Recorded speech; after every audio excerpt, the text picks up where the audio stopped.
ये कहानी एक ऐसे विक्टिम की है जो परफेक्ट क्राइम का शिकार हुई। सब कुछ प्लान्ड था। कब, कैसे मारना है, कैसे सबूत मिटाने हैं, हर चीज बारीकी से सोची गई थी। आप सोचोगे मुझे ये सब कैसे पता? मैं ही हूं जिसे मारने के लिए ये चक्रव्यूह रचा गया था।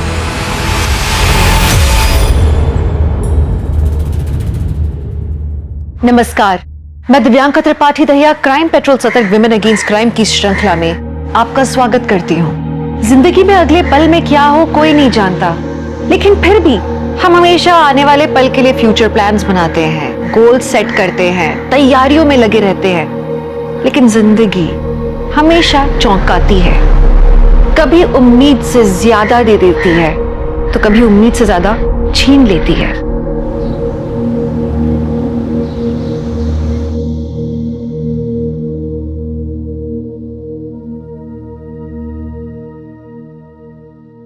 राम राम सा। सरिता रसोई में आप सबरो स्वागत है। आज हमारी रसोई में बनेगा राजस्थान रो पारंपरिक भोजन, दाल बाटी और चूरमा। तो शुरू करते हैं। दाल बाटी बनाने के लिए अनूप क्या कर रहा है? वीडियो खराब कर दिया मेरा। अरे माँ, वीडियो तो रिकॉर्ड भी नहीं हो रही है। हाँ? कैमरे में मेमोरी कार्ड ही नहीं है। मतलब कुछ भी रिकॉर्ड नहीं हुआ ना। अनूप भैया, कौन मानेगा कि मम्मी के चैनल पे 7 मिलियन सब्सक्राइबर्स हैं। हंसना बंद कर दीक्षा, कभी कभी हो जाती है गड़बड़। मुझे तो बस खाना बनाना आता है। सरिता, ये लो गुजिया बनाने का सारा सामान। कल बढ़िया सी वीडियो बनाना गुजिया की। हाँ, वो भी मेमोरी कार्ड डाल के। सरिता, फिर गलती की। एक बार अच्छे से सीख लो। चलो मैं सिखा, आओ। हाँ वाओ पापा, सो स्वीट। पापा, आप सच में माँ की बहुत केयर करते हैं। बेटा, वाइफ हैप्पी हो ना तो लाइफ हैप्पी हो जाती है।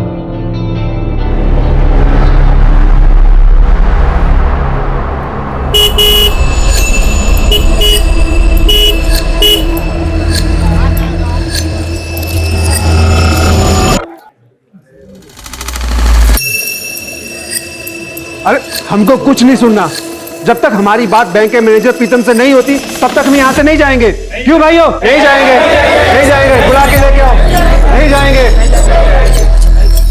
बाहर भी इतनी भीड़ जमा है, क्या चाहिए इन लोगों को? एक मिनट भाई लोगों, एक मिनट। हाँ देखो, थे लोग कतई भी परेशान ना हो। था का पीसा बिल्कुल सेफ है हमारा ही बैंक में।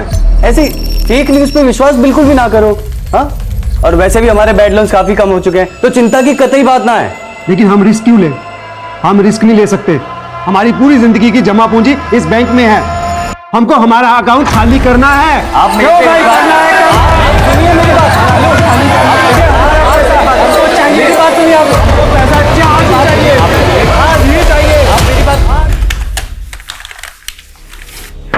हे रुचिका, मुझे ना वो ओल्ड लोन्स की फाइल्स देखनी है, डेटा शीट प्रिपेयर करना है। बस 5 मिनट लगेंगे। अरे 5 क्या 10 मिनट ले, आजा।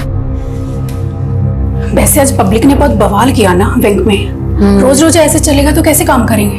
अरे तेरी लिपस्टिक स्मज हो गई है। हाँ चल तू आजा, मैं 5 मिनट में टचअप करके आती हूँ। हाँ,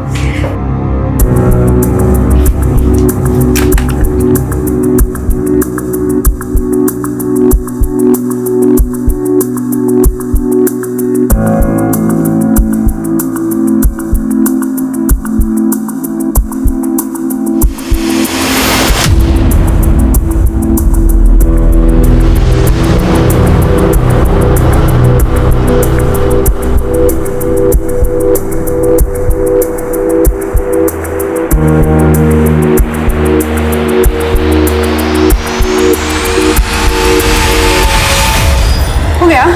हाँ, थैंक यू।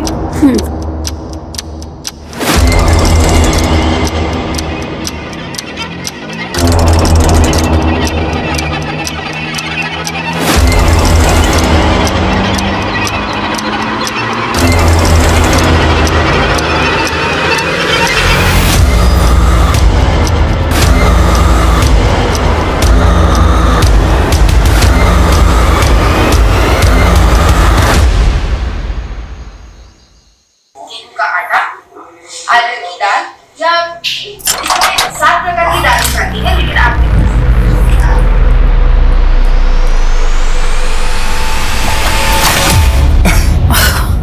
डरा दिया तुमने।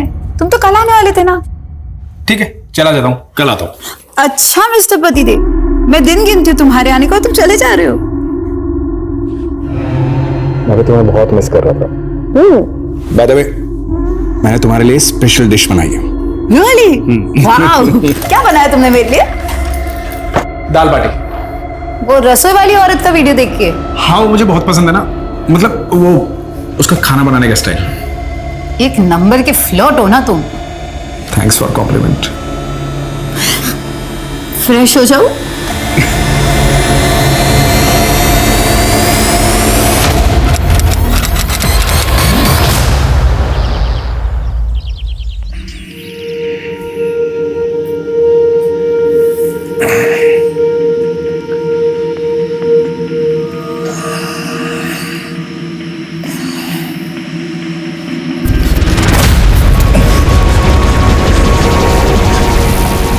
सरिता, ए सरिता, सरिता,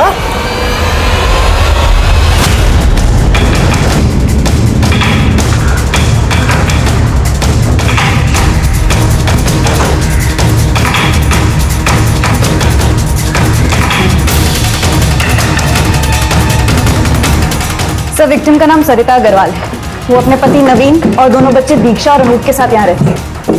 इंटरनेट पर कुकिंग क्लासेस चलाती थी, जो कि बहुत पॉपुलर थी। सर, लगता है मौत जहर खाने की वजह से हुई है। रूम में और किचन में जितनी भी खाने की चीजें लैब में भेजो। Okay sir. सर, शायद ये सुसाइड का केस है।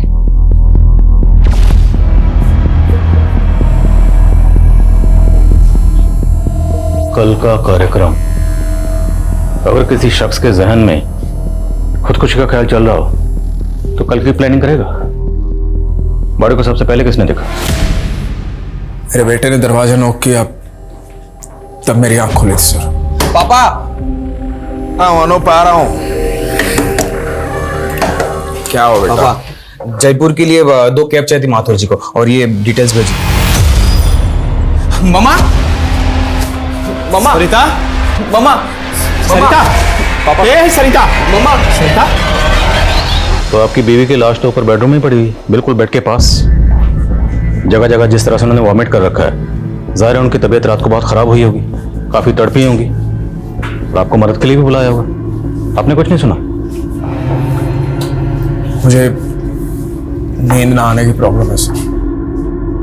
नींद की गोलियां लेके सोता हूँ, शायद इस वजह से कुछ सुनाई नहीं था। नहीं सर, कल रात तक सब कुछ ठीक था। खाना तुम्हारी मम्मी ने बनाया था? जी मैम। तो क्या आपकी मम्मी ने कोई पर्टिकुलर चीज खाई थी जो सिर्फ आपकी मम्मी ने खाई? तुम्हारी मम्मी को कोई तकलीफ थी, कोई परेशानी, डिप्रेशन? नहीं मैम। क्या वो सुसाइड कर सकती हैं? नहीं, मम्मा सुसाइड कर ही नहीं सकती सर, ये इम्पॉसिबल है। उनके कितने बड़े सपने थे। वो अपने कुकिंग के चैनल को आगे बढ़ाना चाहते थे। वो भैया को और मुझे यूएस भेजना चाहते थे हायर स्टडीज के लिए। सब मम्मा सुसाइड नहीं कर सकती।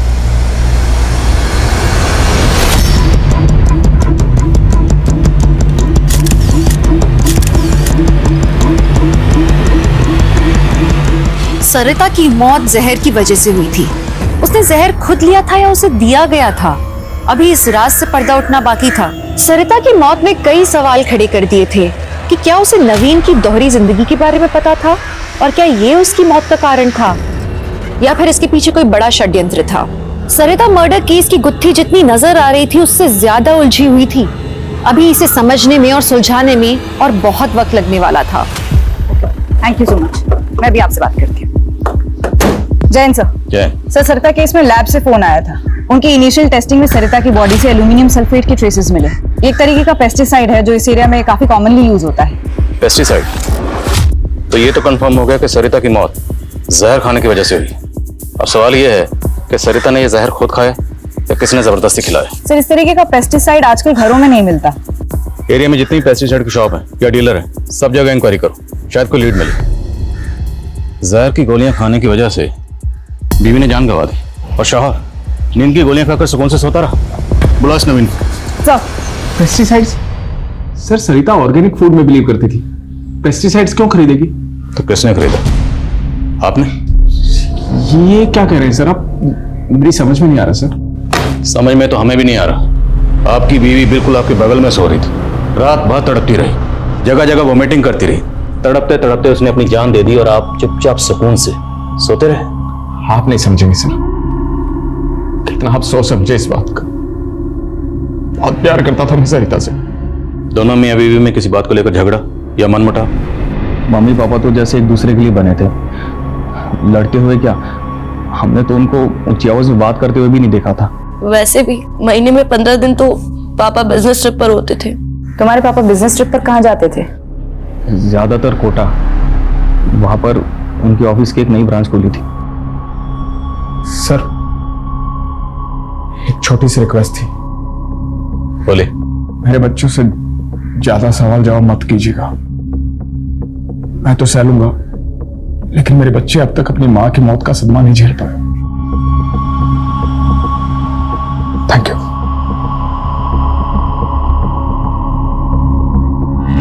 सर नवीन अग्रवाल की कॉल डिटेल्स आ गई है। इस नंबर पे काफी बातें हुई नवीन की। किसका नंबर है? मोनिका श्रीवास्तव, कोटा की रहने वाली है। पता लगाओ ये मोनिका श्रीवास्तव कौन है। डिटेल्स निकलो उसके। सर।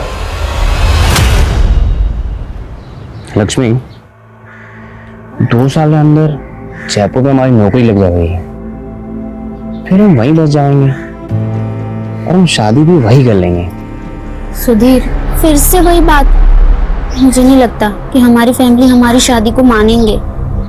हम तुम्हें किसी हीरो हीरोइन की तरह भगा के लेके जाऊंगा तुम्हें। बापू, बापू मूंछ के बाल नहीं निकले तेरे अब तक और शादी करने चला है। ये दूसरी जाति की लड़की के साथ शादी करेगा तू? नालायक। बापू तू क्या देख रही? चलेगा यहाँ से, भाग यहाँ से। मैं तेरे बाप को जाके सब बता देंगे हम। राम राम सा। आज मैं कोई रेसिपी नहीं बताने वाली। एक बेचैनी है जो आपके साथ बांटना चाहती हूँ। मुझे लगता था मेरी दुनिया में सब ठीक है, कोई दुख नहीं है,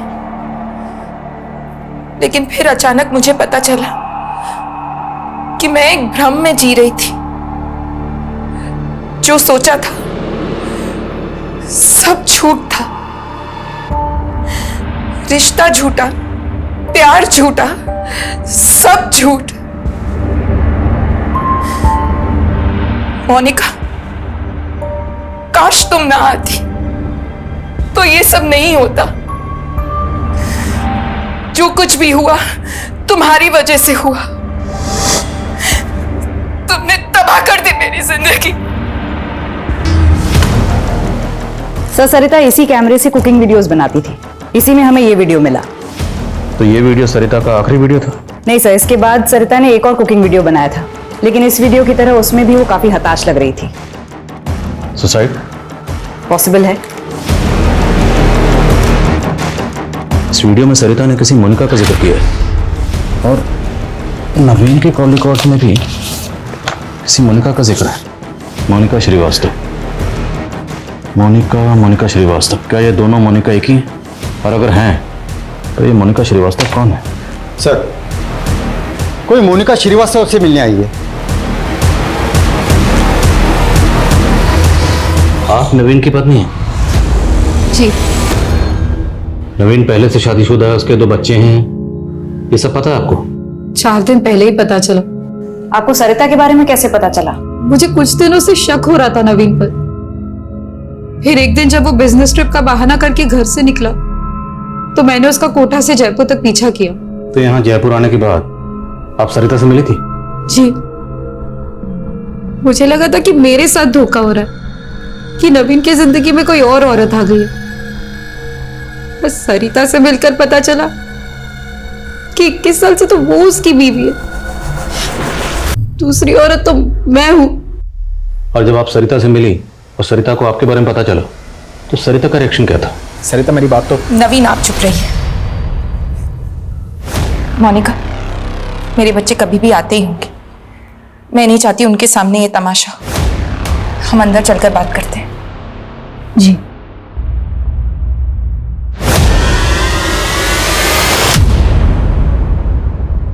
तुम्हारा गुस्सा समझ सकती हूँ मोनिका, लेकिन मैं तय नहीं कर पा रही हूँ कि मुझे क्या करना चाहिए। मेरे बच्चों का क्या होगा? देखो सरिता, अगर तुम नवीन के साथ रहना चाहती हो तो मैं उसे तलाक दे दूंगी और तुम्हारे रास्ते भी कभी नहीं आऊंगी। बस सरिता सोचो, क्या तुम नवीन के साथ सच में रहना चाहती हो? जिस इंसान ने हम दोनों को इतने टाइम से धोखा दिया, वो तो कल अपने बच्चों को भी धोखा दे सकता है। तुम आराम से इस बारे में सोचो और फिर फैसला लेना। और क्या फैसला किया सरिता ने?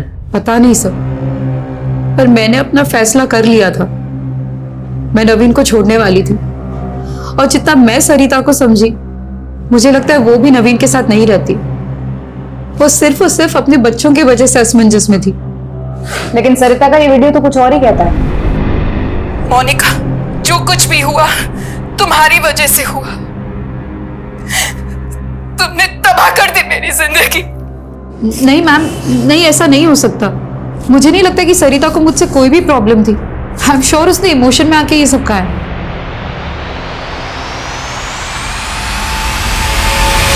तुम बिल्कुल चिंता मत करो, मैं और तुम्हारे जीजाजी हमेशा तुम्हारे साथ है मोनिका। ये लीजिए, आप लोग नाश्ता कर लीजिए पहले। ये ले। हाँ नहीं दीदी। अरे अच्छा, कुछ दूसरा बनाओ तेरे लिए। बोल। भूख नहीं है ज्योति दीदी। कुछ दिनों पहले तक मैं कितनी खुश थी। एक पति था जो सिर्फ मुझसे प्यार करता था, वो तो चला गया और ऊपर से ये पुलिस का चक्कर। सरिता ने भी अपनी वीडियो में मेरा ही नाम लिया। कहीं पुलिस मुझे इस चक्कर में फंस। अरे मोनिका, बेकार फिक्र कर रही, ऐसा कुछ भी नहीं होगा, चिंता मत करो। और देख, सरिता की मौत की जिम्मेदार ना तू बिल्कुल नहीं है। हाँ, वो नवीन जरूर है, समझी? फिक्र मत कर, हम हैं। जीजा जी, अगर पुलिस मुझ पर ही अबेटमेंट ऑफ सुसाइड का चार्ज लगाती है तो आप मेरा केस लड़ेंगे ना? अरे ये भी कोई पूछने वाली बात है? और ऐसा कुछ भी नहीं होगा, फिक्र मत करो। मतलब अगर ये पता चल जाता है कि सरिता ने खुदकुशी की थी तो मोनिका को जेल हो जाएगी? अगर खुदकुशी साबित हुई तो, और फिर मैं हूं ना उसका केस लड़ने के लिए, मोनिका को कुछ नहीं होने दूंगा। अरे मुझे उस मोनिका की टेंशन नहीं है, मुझे ज्यादा टेंशन उस पुश्तैनी जायदाद की है जो इस मोनिका के नाम पर है। और अगर ये मोनिका जेल चली जाती है तो उन पेपर्स पर कौन साइन करेगा, बोलो? बहुत लालची हो रही हो तुम। हाँ, मतलब अपनी बहन मोनिका की फिक्र नहीं है तुम्हें, बल्कि उस प्रॉपर्टी।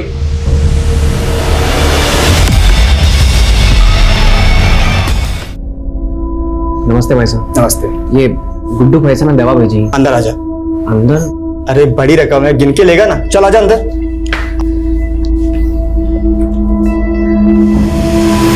रुक, वही भागना मत, रुक वहीं पे खड़े रहे। बॉक्स भाई साहब क्या? बॉक्स खोल। सीधी खोल दो। ये देखिए साहब जी, मुझे नहीं पता इसमें ये क्या था साहब जी। ले चलो इसे। साहब जी, मुझे गुड्डू भैया ने भेजा है, मुझे गुड्डू भैया ने दवाई दी थी साहब जी, मेरा इसमें कोई कसूर नहीं है साहब जी।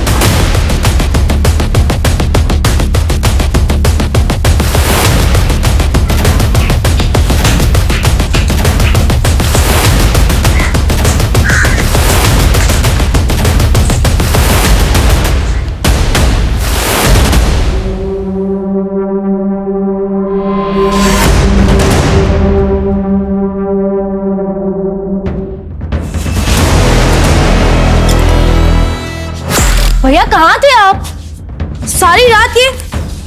ये क्या छुपा रहे हो आप? दिखाओ मुझे। सर, आप माँ को गुजरे हुए अभी 1 हफ्ता भी नहीं हुआ और आपने ये सब शुरू कर दिया। दीक्षा, मेरा बात करने का कोई मन नहीं है, कल बात करेंगे। और ये हाथ पर क्या हुआ आपको? नहीं, कुछ नहीं हुआ, कुछ नहीं हुआ। Good night. भैया सुनो तो सही।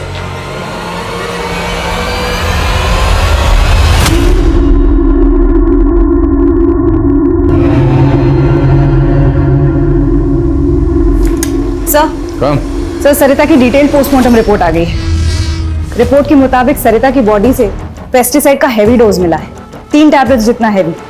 सर, ये पॉसिबल ही नहीं है कि इतना हैवी डोज खाने में मिलाकर दिया जाए और खाने वाले को पता ही ना चले। घर से ये फूड आइटम्स कलेक्ट किए थे, उसमें कुछ मिला? नहीं सर, किसी भी खाने की चीज में किसी भी तरीके का पेस्टिसाइड का ट्रेस नहीं मिला है। डॉक्टर्स का कहना है कि इतनी हैवी डोज देने के बाद सरिता को वॉमिट होनी ही होनी थी, लेकिन वो कुंभकर्ण नवीन वो वहीं सोता रहा, उसकी आंखें नहीं खुली। तो हो सकता है सरिता को पेस्टिसाइड्स इस नवीन ने दी। सर अगर ये नवीन कॉमन थ्रेड है तो मोनिका की मौत का पैटर्न बिल्कुल अलग है। उसकी मौत गला घुटने की वजह से हुई। वो तो होना ही था।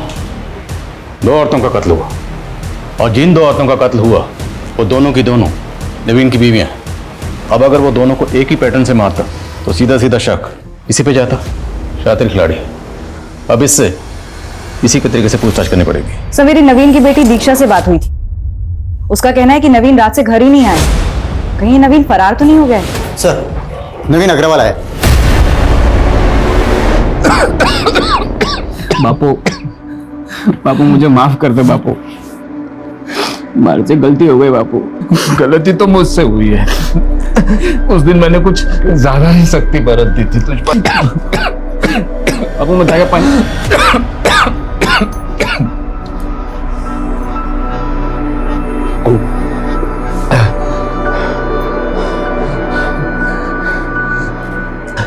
बेटा ये पूनम है, मेरे स्वर्गवासी दोस्त की बेटी। मेरी बीमारी में इसी ने मेरा ध्यान रखा है। इसका कोई नहीं है बेटा, इससे शादी कर ले, सुखी रहेगा तू। भागा नहीं था सर मैं, वो समझ में नहीं आ रहा था बच्चों का सामना कैसे करूं। अपने दोस्त ऋषिकांत के यहाँ रुक गया था। आप चाहे तो फोन करके कंफर्म कर लीजिए। पूरी तैयारी करके है, पर कोई फायदा नहीं है क्योंकि तुम्हारी दोनों बीवियों की मौत का प्राइम सस्पेक्ट तू ही है। बोल क्यों मारा दोनों को? सर मैंने नहीं मारा सर। अरे मारा तो मुझे किस्मत ने है सर। 21 साल का था मैं, सिर्फ 21 साल का सर। मेरे राक्षस बाप ने उस सरिता को मेरे गले बांध दिया था।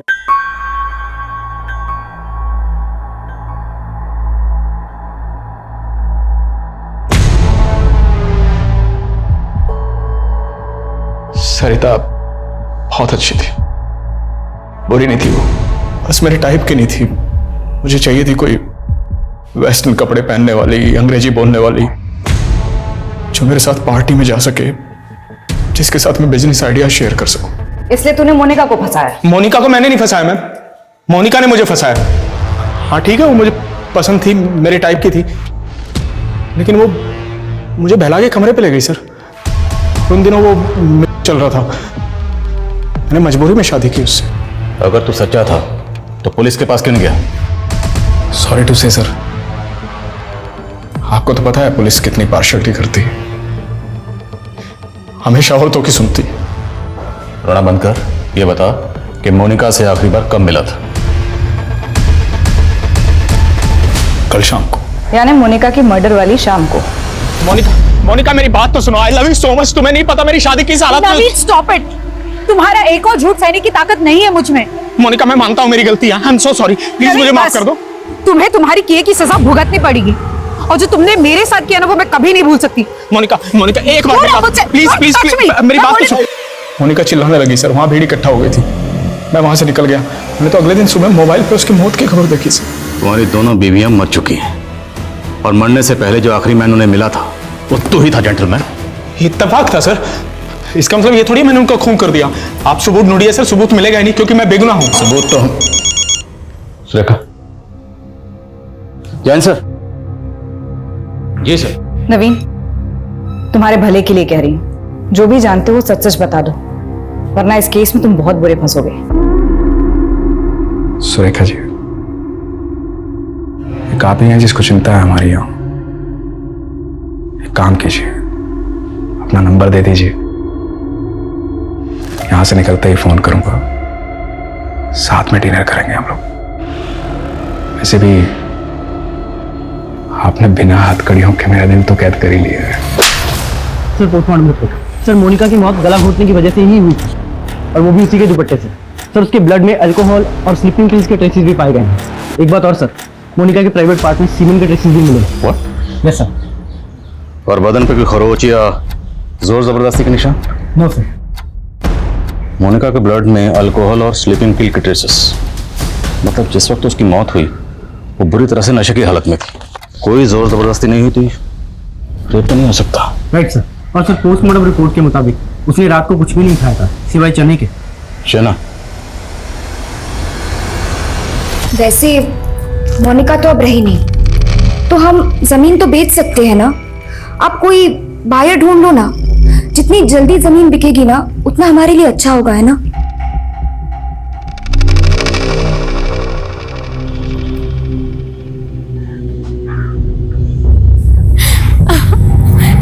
नहीं जाने दो।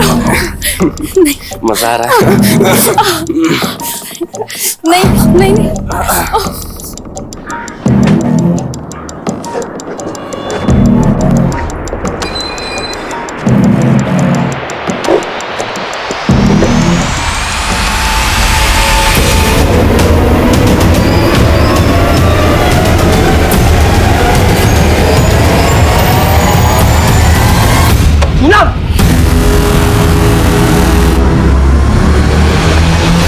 सर ये नवीन तो बहुत ही कमीना इंसान है। न इसे अपनी दोनों बीवियों के मरने का दुख है, न अपने किए का पछतावा, और न दोनों बच्चों की फिक्र। सर निहायत ही मतलबी आदमी है, सिर्फ अपने बारे में सोचता है। हाँ, लेकिन हमारे पास इसके खिलाफ कोई ठोस सबूत नहीं है। बिना सबूत के उसे ज्यादा वक्त तक यहाँ नहीं रख सकते। सर लेकिन हम उसे सर मोनिका की कॉल डिटेल्स। सर वारने से एक दिन पहले मोनिका की अजमेर के एक बैंकर से बात हुई, और सर उसने एक कैब ड्राइवर योगेंद्र को भी कॉल किया था। मेरी योगेंद्र से बात हुई है सर, उसने कंफर्म किया है कि वो मोनिका को अजमेर एक बैंक में लेकर गया था, और उसके बाद उसने यहाँ जयपुर लाकर उसे छोड़ दिया था। मोनिका वाज बैंकर, तो हो सकता है अजमेर अपने किसी बैंक के काम से गई हो। नहीं सर, यही तो इंटरेस्टिंग बात है सर। वहाँ वो अपने बैंक की ब्रांच में नहीं गई थी, किसी और ही बैंक में गई थी। मोनिका ने आखिरी कॉल किसे किया था? सर ज्योति को। मोनिका की बहन है सर, जयपुर में ही रहती है। हिम्मत कैसे होगी तारी? हिम्मत कैसे होगी तारी?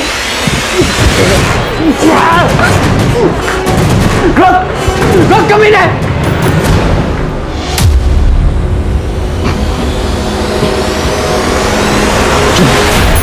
माफ कर दीजिए, गलती हो गई। क्यों किया तुमने ऐसा?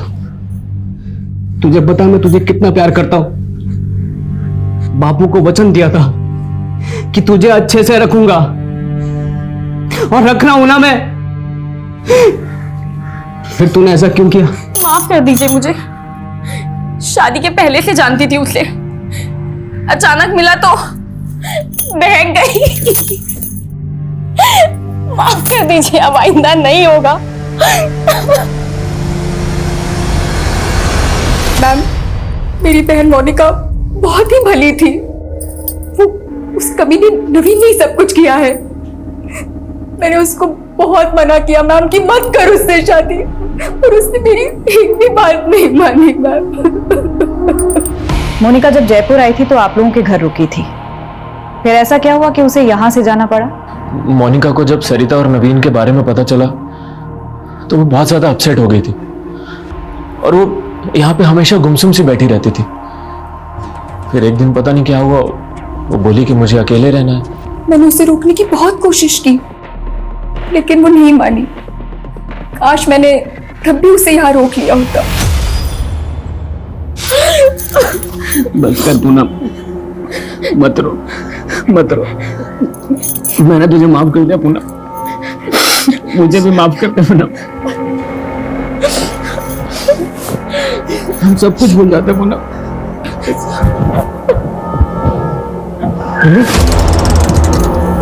सर यही बचाओ!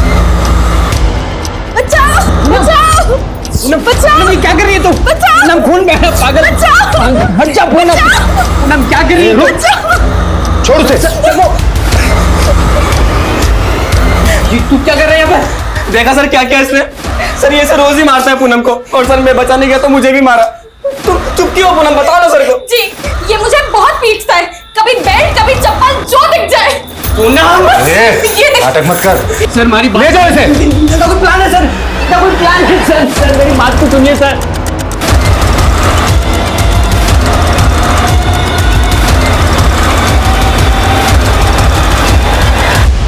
यस सर, मोनिका श्रीवास्तव आई थी यहाँ कुछ दिन पहले, लेकिन अपना लॉकर यूज करने आई थी सर। लॉकर में ऐसा खास क्या था? और खास था भी तो उसने अपने बैंक के लॉकर में क्यों नहीं रखा? Sir, need to check the locker. Sir उसके लिए हायर अथॉरिटी से परमिशन लेनी पड़ेगी। ऑफ कोर्स, मैं आपके प्रोसीजर से वाकिफ हूँ। Thank you very much. मैं जल्द से जल्द परमिशन निकलवा के आता हूँ। Thank you so much.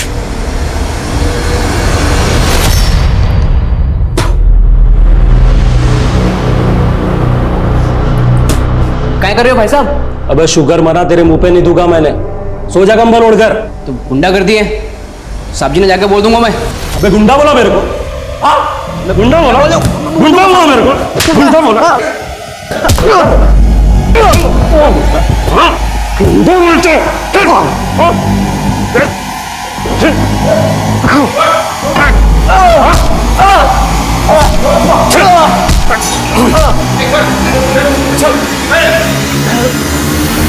Sudhir एक मुसीबत से निकलता तो दूसरी में फंस जाता। सर पे चोट लगने की वजह से उसे जेल से अस्पताल में शिफ्ट किया गया।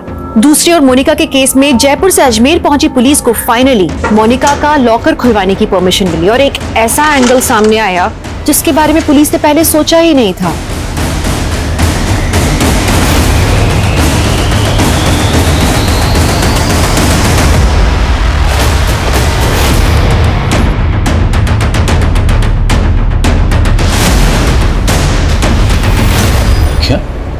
मोनिका एक विसल ब्लोअर थी? जी सर, मोनिका अपने बैंक में हो रहे एक स्कैम को एक्सपोज करने के लिए एविडेंस इकट्ठा कर रही थी। लगभग 1500 करोड़ के लोन्स नकली डॉक्यूमेंट्स पर अप्रूव हुए। पिछले 15 साल से सिर्फ छोटे छोटे अमाउंट का ये स्कैम हो रहा था, इसलिए लोगों की नजर में नहीं आ रहा था। तो क्या मोनिका और सरिता के केसेस को आपस में कनेक्ट करके हम कोई गलती कर रहे हैं? क्योंकि मुमकिन है मोनिका के कत्ल के पीछे इस स्कैम में से कोई हो। सर, मोनिका को जिसने मारा वो उसे अच्छे से जानता था। मोनिका अपने बैंक में फ्रॉड कर रहे लोगों के साथ इतनी आसानी से नहीं जाती। करेक्ट, लेकिन अब हमें आईडी से कांटेक्ट करना होगा और ये सारा डाटा उन्हें हैंड ओवर करना होगा। Let them investigate.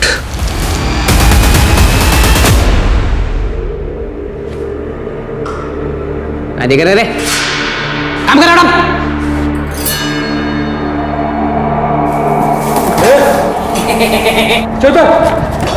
साहब मच्छर गिरा, मच्छर मच्छर मच्छर मच्छर काट रहे हैं मच्छर। माफ कर दो साहब। साहब वो पूनम, सब पूनम पूनम पूनम पूनम पूनम हमारी बीवी है साहब, हमारी बीवी है। इस स्कैम को एक्सपोज करने के लिए मोनिका ने अपनी जान खतरे में डाल दी। नाउ इट्स योर रिस्पॉन्सिबिलिटी कि मोनिका ने जो मिशन अधूरा छोड़ा उसे आप अंजाम तक पहुंचाएं। डोंट वरी आदिल, हम इस केस की तह तक जाएंगे और इस केस में शामिल जितने भी लोग हैं उन सबको सजा दिलवाएंगे। और ये सरकारी बैंक्स किसी रॉयल बिजनेसमैन की पर्सनल जागीर नहीं है। Justice will be done. Good luck. Thank you. आप लोग मुझे घर लेके जा रहे हो क्या? हाँ, घर लेके जा रहे हैं। मारो बस थोड़ा दिमाग खराब हो गया, बाकी में सब कुछ ठीक है मेरा। हमारी बीवी है ना पूनम, पूनम उसकी कसम। मैंने घर लेके जा रहे हो।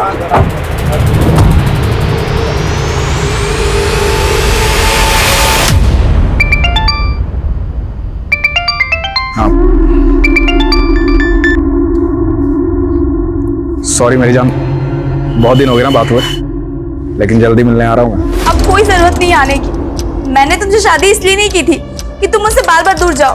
बहुत हो गया अब। ये सोच लेना कि मैं तुम्हारे लिए मर चुकी हूँ। मैं जा रही हूँ घर छोड़ के।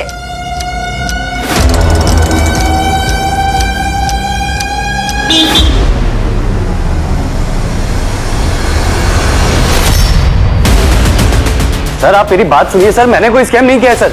सर आप कहाँ लेके जा रहे हैं मुझे? सर मेरी बात तो सुनिए। अरे ज्योति, हाँ अरे डील हो गई है फाइनल। कल पैसा मिल जाएगा हमें एडवांस। अच्छा हाँ सर, अशोक नाम का एक कांस्टेबल है, चुरू से यहाँ पोस्टिंग होकर आया है। सर उसने एक मर्डर केस के बारे में बताया। सर ये 10 साल पुराना केस है। मेरी पोस्टिंग जयपुर में ही एक दूसरे थाने में थी। तब वहाँ पर प्रियंका नाम की 24 साल की लड़की का केस आया था। उस दिन जब मैं मोनिका की पोस्टमार्टम रिपोर्ट देख रहा था तो फौरन मुझे ये केस याद आया। उसके इंटेस्टाइन में चने मिले थे, बियर की बोतल भी मौका वारदात पर मिली थी। विक्टिम के साथ सेक्स हुआ था, रेप नहीं। और जहाँ पर विक्टिम की बॉडी मिली थी उसे वहाँ नहीं कहीं दूसरी जगह पर मारा गया था, ठीक मोनिका की तरह। उस केस में मुजरिम पकड़ा गया था? नहीं सर। जब तक ये केस सॉल्व नहीं हो जाता हम चैन से नहीं बैठेंगे। आई थिंक हमें इस केस को देखने का नजरिया बदलना पड़ेगा। शायद ये किसी सीरियल किलर का काम है जो अलग अलग औरतों को मारता है लेकिन एक सेम पैटर्न से। पिछले 10 साल में राजस्थान में जितनी भी औरतों का कत्ल सेम पैटर्न से हुआ वो सारे केसेस खंगालो। Okay sir.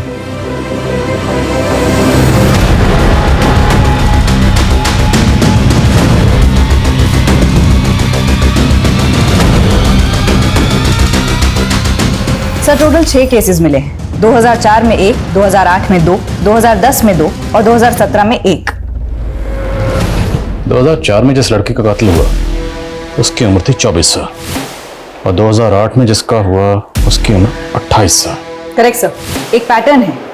2010 में जो लड़की मारी गई उसकी उम्र 30 साल और 2017 में जो लड़की मारी गई उसकी उम्र 37 साल। 2004 में उसने जो पहला कत्ल किया था, अब लड़की की उम्र थी 24 साल। अगर हम ये मान लें सपोज कि उस वक्त उसकी उम्र भी 24 साल रही होगी, तो 2008 में उसकी उम्र हुई 28 साल और सर अब तो उसकी उम्र लगभग 40 साल हो गई। सर अगर मोनिका से जुड़े हुए केस में लोगों को देखें तो उसके जीजा कैलाश और पति नवीन दोनों लगभग 40 के आसपास थे। पता लगाओ क्या नवीन और कैलाश का क्राइम सीन से कोई कनेक्शन है? आई थिंक अब हमारा तीर निशाने पर लगने ही वाला है।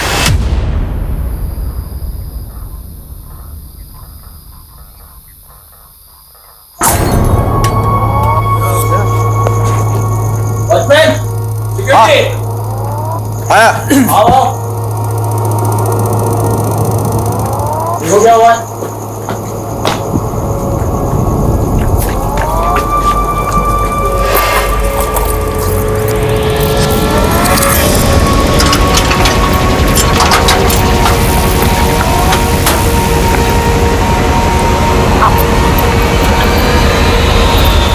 सर खबरियों से पता चला मोनिका और ज्योति के पास एक पुश्तैनी जमीन थी जो अब ज्योति और कैलाश मिलकर बेच रहे हैं। बहन का गुजरे अभी एक हफ्ता भी नहीं हुआ और ये जमीन बेचने की तैयारी में। बुला दो नमी बीवी को। सर देखिए, अब वो जमीन ज्योति की है और अगर हमें उसकी अच्छी डील मिल रही है तो उसको बेचने में दिक्कत क्या है सर? जब तक केस का फैसला नहीं आ जाता आप वो जमीन नहीं बेच सकते। और क्या पता मोनिका का कत्ल उस जमीन की वजह से ही हुआ। आप कहना क्या चाहते हैं? आपको लगता है कि हमने मोनिका को मारा है? क्या पता। सर हमारा उसमें क्या फायदा? सबसे ज्यादा फायदा तो आपका ही हुआ। पहले आप आधी जमीन की मालकिन थी, अभी आप पूरी जमीन की मालकिन आप हो। ये सब क्या कह रहे हैं? हाँ? एक मिनट तुम शांत रहो, मैं बात कर रहा हूँ। सर अगर आपको ऐसा लगता है तो आप लोगों के पास सबूत क्या है? सुरेखा एक आदमी लगाओ इनके पीछे, बोलो इनकी हर हरकत पे नजर रखे। Excuse me sir. सर 3 और मर्डर केसेस का पता चला है। सर सेम पैटर्न है। एक 2006 में हुआ था, एक 2014 में और एक 2018 में। 2006 में जिस विक्टिम का कत्ल हुआ उसकी उम्र थी 26 और 2014 में जिसका कत्ल हुआ उसकी उम्र थी 34 और 2018 में जिसका कत्ल हुआ उसकी उम्र थी 38। और सर 2006 में जिस लड़की का मर्डर हुआ था उसके मर्डर के जुर्म में एक योगेंद्र नाम के आदमी को अरेस्ट किया गया था। सर उसकी मानसिक हालत ठीक नहीं थी, उसे मेंटल असाइलम भेज दिया गया। वहां से वो कुछ के साथ फरार हो गए। सर आज तक पकड़ा नहीं गया। तो योगेंद्र की जेल अथॉरिटीज के पास कोई फोटो वगैरह तो होगी? जी सर। सर ये अब ऐसे मेंटल असाइलम भेजा गया तो जाहिर है इसके साइकोलॉजिकल टेस्ट भी होंगे। सर ये भी हो सकता है कि कोई इस योगेंद्र का पैटर्न कॉपी कर रहा हो। ये भी हो सकता है, लेकिन अब यहाँ तक पहुंचे तो एक चांस तो लेकर देखते हैं। पता करो कि इस योगेंद्र का विक्टिम से क्या कनेक्शन है। और इसकी तस्वीर तकरीबन 14-15 साल पुरानी है, तो योगेंद्र आज कैसा दिखता होगा। सालों पुराने केसेस खंगाले जाने लगे, पुराने कैदियों से पूछताछ हुई, पुलिस की खोज का दायरा बहुत ज्यादा बढ़ चुका था। ये घास के ढेर में सुई ढूंढने जैसा था, लेकिन पुलिस डटी रही और उन्हें एक सुराग मिला। ये देखिए सर, इस वीडियो में मोनिका गाड़ी में जाती हुई दिख रही है। थोड़ा जूम करने पर गाड़ी का नंबर प्लेट और ड्राइवर का चेहरा साफ दिख रहा है। थोड़ा जूम कर।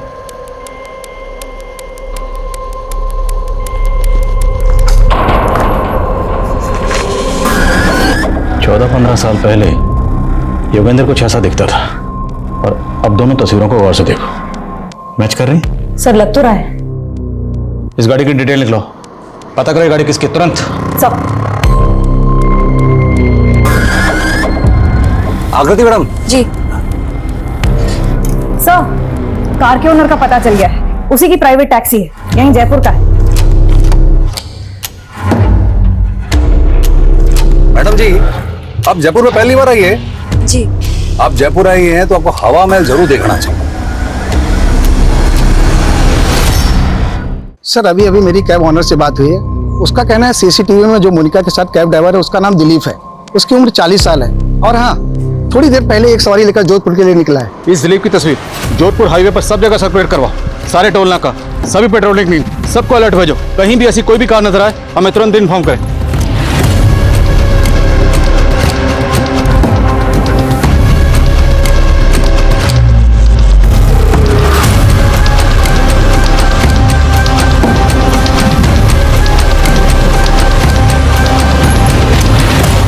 सर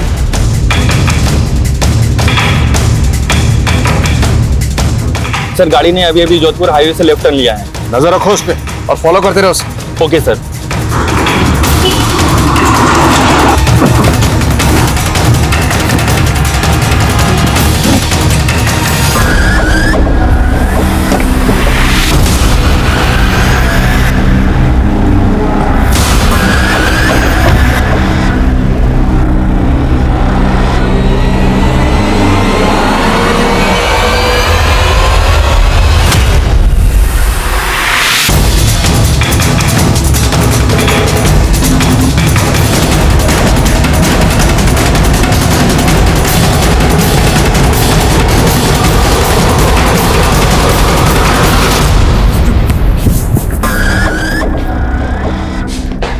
योगेंद्र, उस दिलीप, उस सुधीर, पिछले 16 सालों में तुमने 9 औरतों को मारा और उन इतनी मेहनत से मैंने 18 लोगों को मारा, आप 9 गिरा रहे।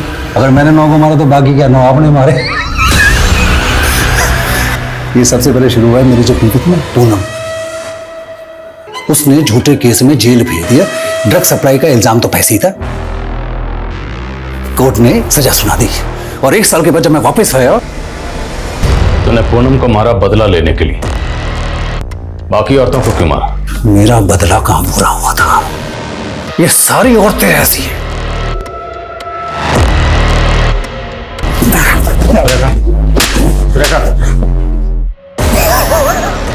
और जेल अथॉरिटीज ने तुझे जो मेंटल असाइलम भेजा था वो सब मैं जब पकड़ा गया तो ये तरकीब मुझे एक पुराने कैदी ने बताई। सब मैंने भी कमाल किया। ठीक है,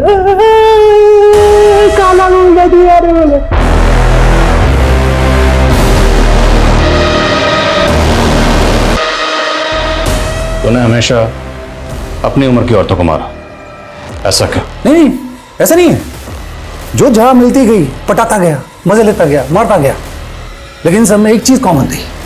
ये या तो अपने पति से परेशान थी या बॉयफ्रेंड से ब्रेकअप था या अकेली थी। मोनिका की तरह। मोनिका को मैं पहली बार मिला जयपुर से अजमेर के रास्ते में। उसे कैब हायर की थी। वो आगे वाली गाड़ी का पीछा करना। मारे को वो पहली बार में पसंद आ गए थे, लेकिन उसके पति ने उसके साथ धोखा किया था तो वो बहुत उदास थी। पति की जासूसी कर रही थी। मैंने उसको बहुत हंसाने की कोशिश की लेकिन बात नहीं बनी। फिर एक और दिन मौका हाथ लगा।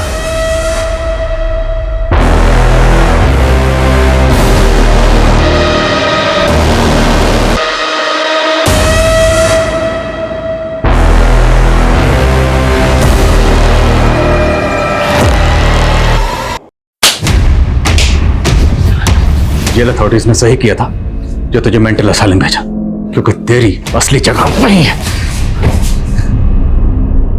सुधीर अभी पुलिस की हिरासत में और जल्दी ही उसके खिलाफ कोर्ट में चार्जशीट फाइल की जाएगी, क्योंकि उस रात वहां क्या हुआ ये कोई नहीं जानता।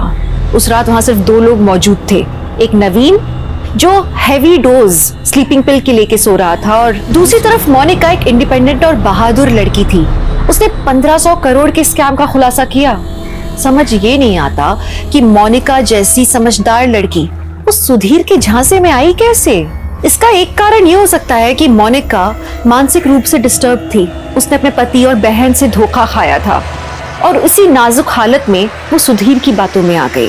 और सुधीर, उसको अपने किए का जरा भी पछतावा नहीं था। उसको उसकी बीवी ने धोखा दिया था और उसका बदला वो पूरी औरत जात से ले रहा था। एक बेसिर पैर की बात सुधीर के मन में घर कर गई, उसका जुनून बन गई, उसे जुर्म की ओर ले गई, जिसका खामियाजा 18 मासूम औरतों को भुगतना पड़ा। आप जानते हैं हमारे देश में मानसिक स्वास्थ्य पर खास ध्यान नहीं दिया जाता है। जरूरी है कि पीड़ितों को, यहाँ तक कि मुजरिमों को भी वक्त रहते नियमित रूप से मनोचिकित्सकों की सलाह दी जाए। जिंदगी और सड़क के बीच में कई समानताएं होती हैं। कई फिलोसोफर्स ने, शायरों ने इनके बीच में कई तुलनाएं की हैं। सड़क हो या जिंदगी हमें अपने तय मकाम तक पहुंचाते हैं, लेकिन सड़क जिंदगियों की तरह ही हमें हादसों से मिलाते हैं, जो न सिर्फ छोटी मोटी दुर्घटनाएं होती हैं बल्कि उनमें दिल दहलाने वाली वारदातें भी हो सकती हैं, जो न सिर्फ मुसाफिर बल्कि उससे जुड़े हर शख्स की जिंदगी बर्बाद कर सकती हैं। नमस्कार, मैं दिव्यांका त्रिपाठी दहिया क्राइम पेट्रोल सतर्क की श्रृंखला में आपका स्वागत करती हूँ।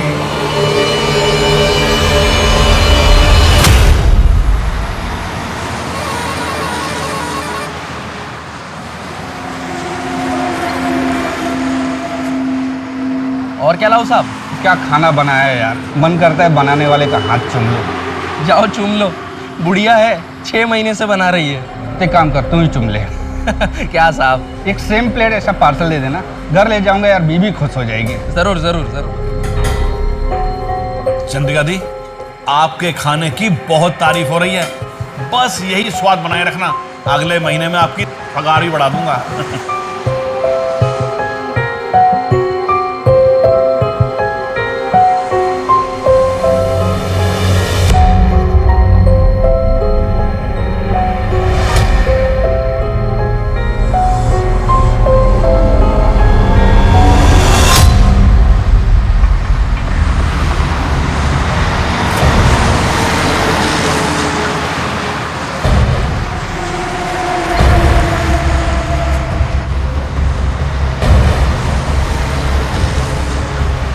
नमस्कार सर।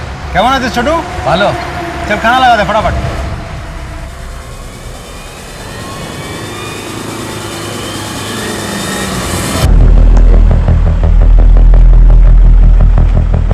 अरे भैया, बरेलीपुर तक जाना है। 500 रुपए लगेगा भैया, हमेशा 150 में जाता हूँ, अब 200 ले लेना। अरे भाई इतना ही लगेगा, आगे अगर 2-3 आदमी मिलेंगे तो आधा आधा बांट लेना। भैया एक घर में कॉल कर दूँ? हेलो, हाँ हमें गाड़ी मिल गई है, हम सीधा घर ही आएंगे। हाँ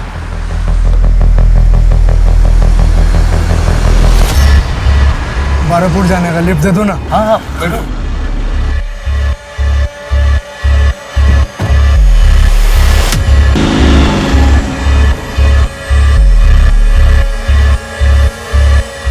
भैया थोड़ा साइड कर दो यार, बहुत जोर की पेशाब लगी है, साइड कर दो।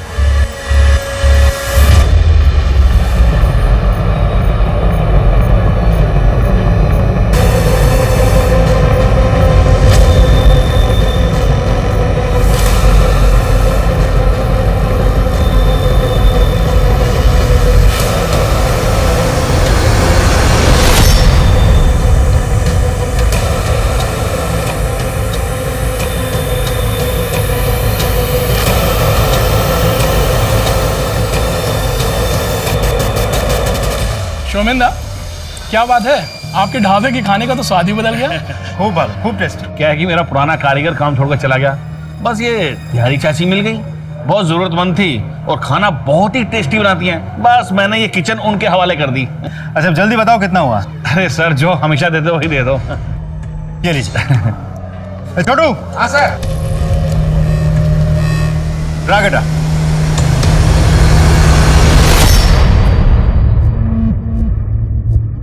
चंद्रिका दी, पुलिस वाला आपके बारे में पूछ रहा था। अरे बोल रहा था कि आप खाना बहुत स्वादिष्ट बनाती हैं।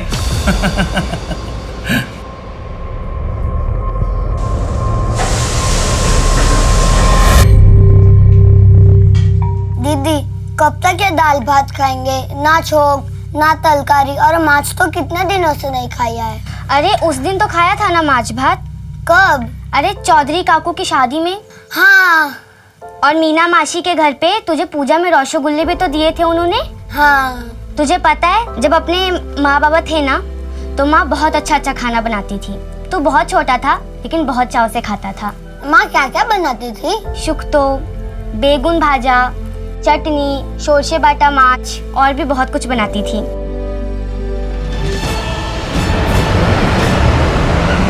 साबी मेरे पति हैं, टैक्सी चलाते हैं, सब कोलकाता गए थे लेकिन 2 दिन से घर वापस नहीं लौटे। इनका फ़ोन भी बंद आ रहा है और मैंने इनके सारे दोस्तों से भी बात की लेकिन कुछ पता नहीं चला। साहब मैं आपके हाथ जोड़ती हूँ, प्लीज़ मेरे पति को ढूंढ लाइए। देखिए आप रोइए मत, एंड डोंट वरी, हम पूरी कोशिश करेंगे आपके हस्बैंड को ढूंढने की। एक काम करो, इनकी एफआईआर दर्ज करो और इनसे इनके पति का मोबाइल नंबर लेके उसे सर्विलेंस पे डाल दो। अब देख तुझे कैसे आउट करता हूँ। आउट है, तू आउट है, तूने चीटिंग की मेरे साथ, अब तो तू गया। करेगा अगली बार चीटिंग की करो। छो रुको, मैं बाबा को बोल दूंगा, वो तुम भिखारियों को इस गली से ही भगा देंगे, फिर जाकर रहो नदी के उस पार। नहीं राजा, ऐसा मत करना। मिंटू बदमाश, कितनी बार कहा कि मारपीट मत किया कर। चल सॉरी बोल राजा को। सिर्फ माफी से काम नहीं चलेगा। सबके सामने तूने मुझे मारा, अब सबके सामने ही तुझे मुझसे मार खानी पड़ेगी, हारना पड़ेगा। पर राजा मिंटू सॉरी बोल रहा है ना। बाबा अच्छा सुनो, मिंटू नहीं मान रहा तो तुम मुझे मार। अरे रुक, मैं तुझसे मार भी खा लूंगा और हार भी जाऊंगा।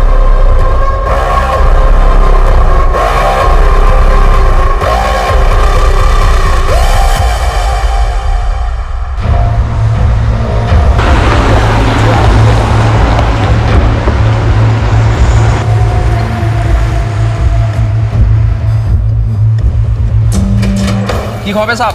ये तेरे पास ही रख, एक काचा कोलार तरकारी ला। अरे साहब ये ढाबा है, इधर घर का नहीं होटल का खाना मिलता है। एक काम कर, तू तेरे महाराज से पूछ, अगर बना देगा ना तो मेहरबानी होगी। अरे साहब इधर महाराज नहीं महारानी है, फिर भी पूछता हूँ। ए मासी, एक ग्राहक आया है, काचा कोलार तरकारी चाहिए। ठीक है, बनाচ্ছি। बन गया। थैंक यू बोलना महाराज महारानी को।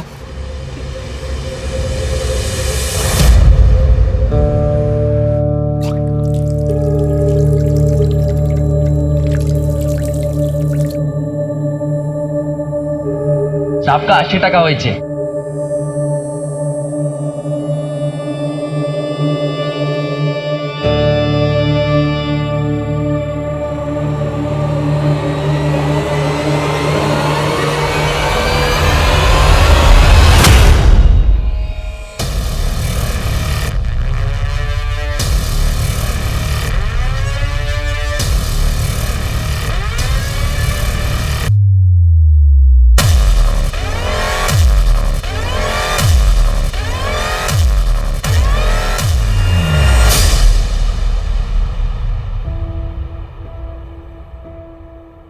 सॉरी मिंटू, मेरी वजह से तुझे इतनी मार खानी पड़ी। दीदी मैं उस राजा को मार सकता था, लेकिन आपके वजह से मैंने मार खा भी लिया और हार भी गया। ऐसा कब तक होगा दीदी? हम गरीबों की ताकत का कोई मोल नहीं होता चिंटू, हाथों की जीत को भी हारना पड़ता है। ऐसी ही दुनिया चलती है। जब तू ये समझ जाएगा ना, तकलीफ अपने आप बंद हो जाएगी। दीदी आप तो समझ गई है, फिर भी आपको तकलीफ होती है ना? बहुत बड़ा हो गया है रे तू। चल अब जल्दी से सो जा, बड़े होकर के क्या क्या करना है उसके सपने भी तो देखने हैं ना।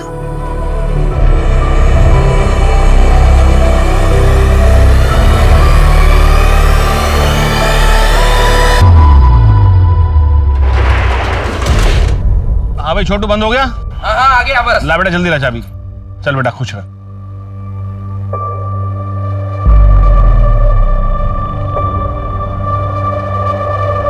क्या बात है छोटू सेठ, लगता है अच्छी टिप मिली है। हाँ फिर तो क्या बोलता है, चलें मस्त मूड बनाते हैं, मौका भी है, दस्तूर भी है। और अबे तेरे अम्मा की उम्र की है, चल अपने उम्र की ढूंढते हैं। यस ये हुई ना बात। चल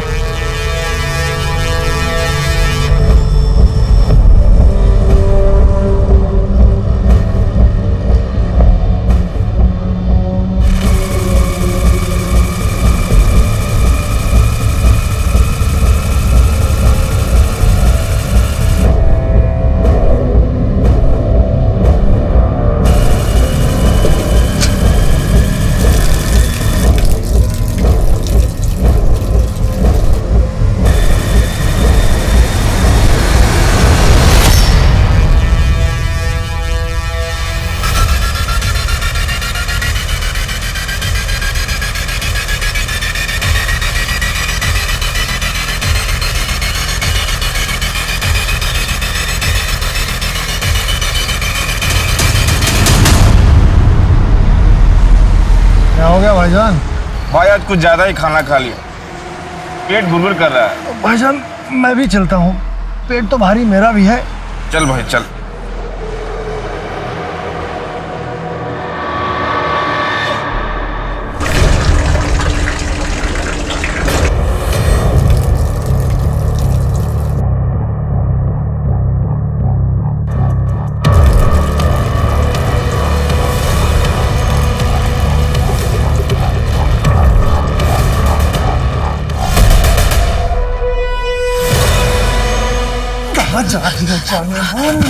कहाँ जाएगी तू भाग के?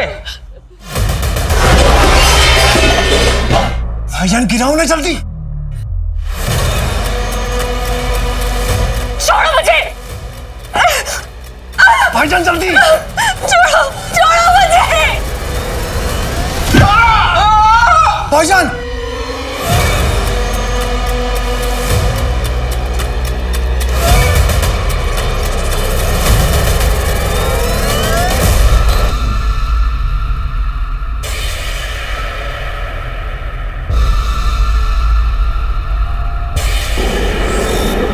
रुको रुको रुको रुको रुको। मुझे लिफ्ट दे सकते हैं क्या? थोड़ी दूर पे जाना है। आइए।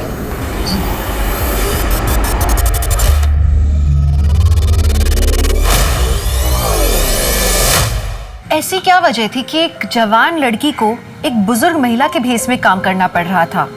वो किसी से छुप रही थी या किसी को ढूंढ रही थी? दूसरी तरफ सुनसान रास्ते पर शराफत का स्वांग रचाकर लूटने वाले वो भेड़िए कौन थे? अपराधों का एक न थमने वाला सिलसिला शुरू हो गया था। अविश्वास का माहौल था, ऐसा लग रहा था जैसे कोई नकाब में अपना चेहरा छुपा के घूम रहा है। सवाल ये था कि इस अपराधों के भवंडर में कितनी तबाही मचने वाली थी।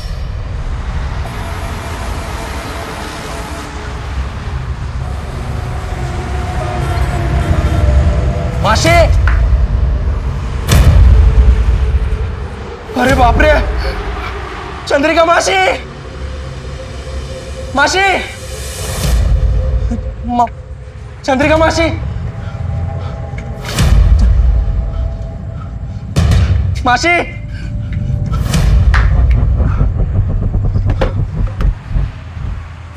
शमन दादा,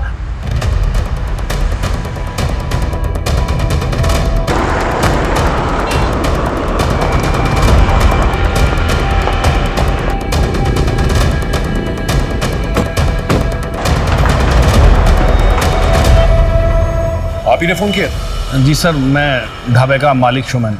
सर वो वहाँ खड़े ट्रक का ड्राइवर था, वो उसके साथ एक क्लीनर भी था। रात उन्होंने खाना खाया और वहीं ट्रक के पास ही खटिया डालकर सो गए। सुबह ये छोटू आया तो उसने देखा कि किचन के पीछे ड्राइवर की लाश पड़ी है। ढाबे में और कोई था? हाँ साहब, वो चंद्रिका मासी रहती है मगर वो भी गायब है। सर चंद्रिका हमारे ढाबे पर काम करती है। सर वही चंद्रिका बुढ़िया जो आप पिछले हफ्ते खाना खाया था, आपने कहा था बहुत स्वादिष्ट है। महेंद्र आसपास चेक कर। सर ये चंद्रिका कहाँ गायब है? सर ऐसा भी तो हो सकता है कि मारपीट और हाथापाई की वजह से डर के वो भाग गई हो। ठीक है, बॉडी को जो है पंचनामे के बाद पोस्टमार्टम के लिए भिजवा दो। Right sir. शेखर तुम एखाने यहाँ कोई सीसीटीवी है? नहीं सर, वो तो नहीं है। सर हाईवे के मोड़ पे सीसीटीवी है सर। ढाबे से हाईवे जाने का रास्ता उसमें दिखाई देता है। एक बात और सर, आसपास अच्छे से चेक किया लेकिन चंद्रिका और क्लीनर दोनों नहीं मिले। कोई मर्डर वेपन? नहीं सर। ठीक है, काम करो, फुटेज निकालो और ट्रक के ओनर से पता करो ये क्लीनर है सर। आखिर ये चंद्रिका और ये क्लीनर दोनों गायब हुए तो कहाँ है? इस चंद्रिका के बारे में और क्या जानते हो? कभी उन पे शक हुआ तुम्हें? सर चंद्रिका मासी दिखने में बहुत भोली भाली थी, लेकिन मुझे एक बार उनकी एक बात खटकी थी सर। कुछ दिन पहले ढाबे पे एक आदमी आया था और मासी उसके साथ छुप छुप के बात कर रही थी।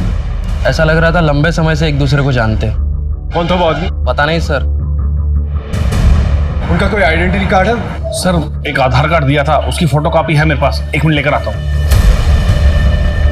चंद्रिका हल्दर, सर ये तो बंगाली। लेकिन आपने तो उस दिन कहा था कि वो बिहार से आई है। सर ज़्यादा ध्यान से देखा नहीं, जैसा कहा मैंने उसे मान लिया, लेकिन सर ये बहुत दयनीय स्थिति में थी।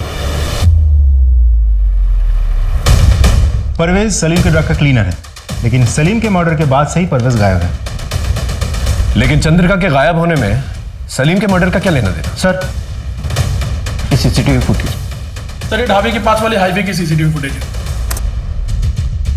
सर ये लड़की इतनी रात गई इधर क्या कर रही है अकेली? ये शायद ढाबे की तरफ से आ रही है।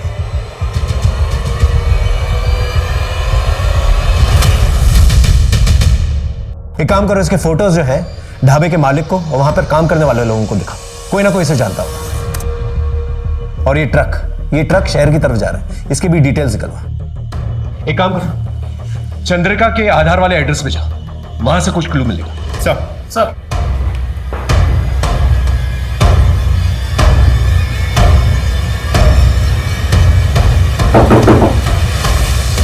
दीदी पुलिस, दीदी पुलिस। बेटा माँ को बुलाओ। माँ तो नहीं है। बाबा? वो भी नहीं है। अच्छा, घर में कोई और है? कोई नहीं है। अच्छा, इन्हें जानती हो? यहीं पर रहती हैं? नहीं। बेटा? नहीं अंकल।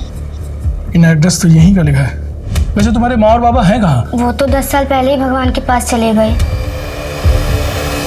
अच्छा बेटा, तुम्हारी माँ का आधार कार्ड है? हाँ है ना। लेके आओ।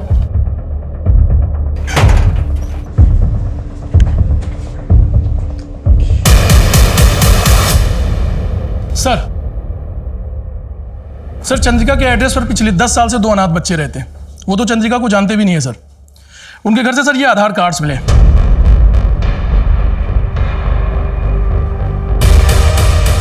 चंद्रिका? नाम नंबर सब कुछ सेम है, लेकिन फोटोज अलग अलग है। इसका मतलब वो बूढ़ी औरत इस आधार कार्ड का इस्तेमाल करके वो ढाबे पे काम कर रही थी। लेकिन क्यों? ये चंद्रिका की मिस्ट्री बढ़ती जा रही है। आखिर ये है कौन और गई कहां?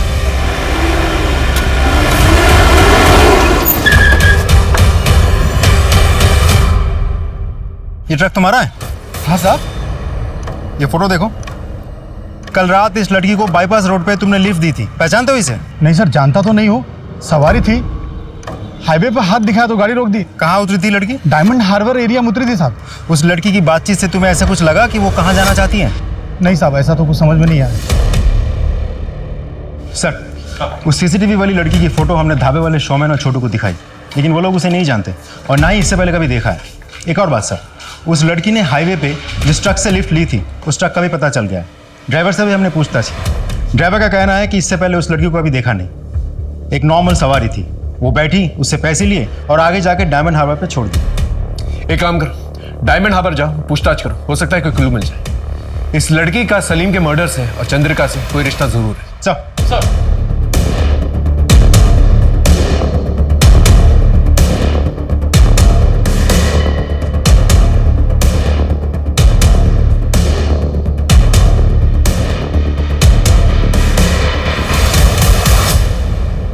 टिया, टिया,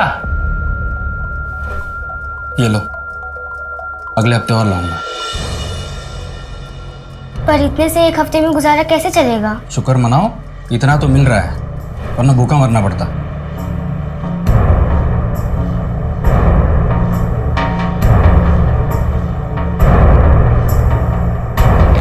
सर, हमने डायमंड हार्बर एरिया का चप्पा चप्पा छान मारा, लेकिन उस मिस्टीरियस लड़की के बारे में कुछ पता नहीं चला। सर वो बहुत ही बदनाम एरिया है। वहां पर ज्यादातर ड्रग एडिक्ट्स, तड़ी पार, इलीगल माइग्रेंट्स या धंधे करने वाली औरतें रहती हैं सर। ये केस तो और भी उलझता जा रहा है। ऊपर से टीवी और अखबार वाले ब्रेकिंग न्यूज चलाकर आग में घी का काम करता है। समझ में नहीं आ रहा क्या करें अब। Hello Jayant sir. Yes sir, अभी फिलहाल तो सॉफ्ट क्लूज मिले हैं सर। जैसे कोई पुख्ता सबूत मिलता है हम कातिल को अरेस्ट कर लेंगे। जी सर।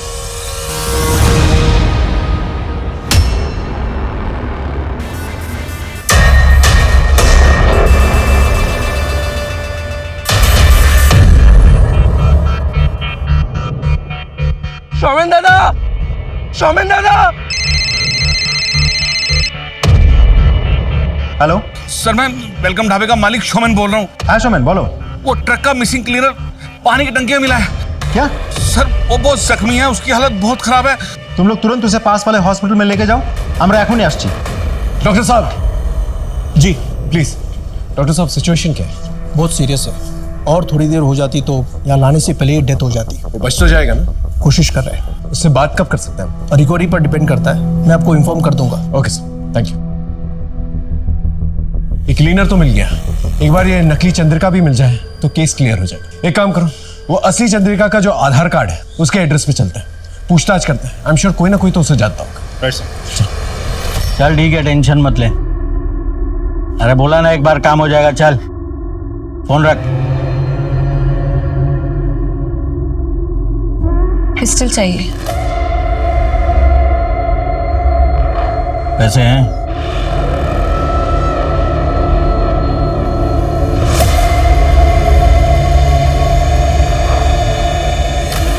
ठीक है, रात को 10 बजे वो खोली पे आ जाना, मिल जाएगी।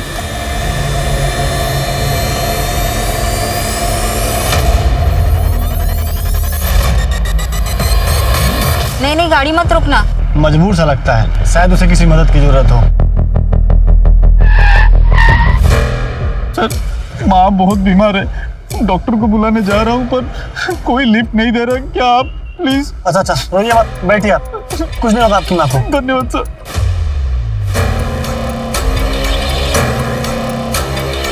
बस सर, यही रोक दीजिए। लेकिन यहाँ पे तो कोई दवाखाना नहीं है। इस पगडंडी के आगे एक छोटा सा गांव है, वही दवाखाना है सर।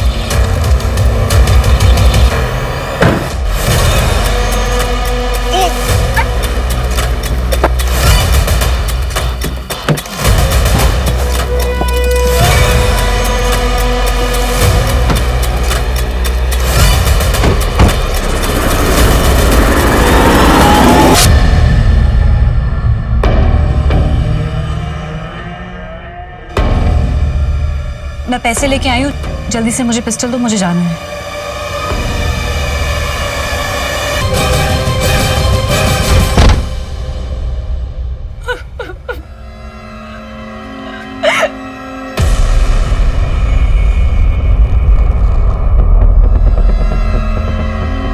सर, उन बच्चों के पास विपिन नाम का एक आदमी आता है, शायद उनके माँ का दूर के रिश्तेदार है। माँ बाप के मरने के बाद से वही उनका ख्याल रखता है। थैंक यू सर, एक नई इंफॉर्मेशन मिली।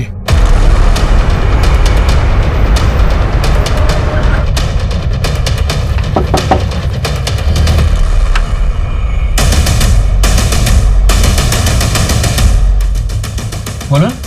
हमरा टिया और मिंटूर माँ चंद्रिकार ব্যাপারে জিজ্ঞেস করতে এসেছি। क्या ना? चंद्रिका पीसी के साथ जो कुछ हुआ उससे आपका पेट नहीं भरा क्या? जो फिर से आ गए उनके पीछे पड़े हो? कम से कम मरने के बाद तो इंसान को बख्श दो। चलो जाओ। एक बार बोला समझ में नहीं आता क्या? पुलिस की शक्ल देखना पसंद नहीं करता मैं, और बात तो कतई नहीं। तुम्हारे साथ जबरदस्ती भी कर सकते हैं, प्यार से पूछ रहे हैं, बता दो। सर, जिस चंद्रिका की आप बात कर रहे हो ना, 10 साल पहले उन्होंने आत्महत्या की है। क्यों? एग्जैक्टली क्या हुआ वो मुझे नहीं पता, लेकिन मेरे पास ऐसा कुछ है जिससे आपको हेल्प हो सकती है। रुकिए। आपके डिपार्टमेंट के कांस्टेबल की वजह से उन्होंने आत्महत्या की। रेप हुआ था उनका। कौन था कांस्टेबल? आपके थाने का था। ढूंढिए, पता चल जाएगा आपको। এদিকে सर, এদিকে।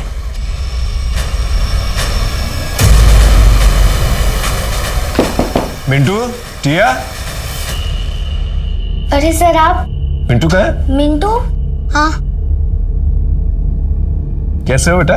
दीदी। घबराने की जरूरत नहीं, ये लो, मैं तुमसे दोस्ती करना है। ले लो, ले लो।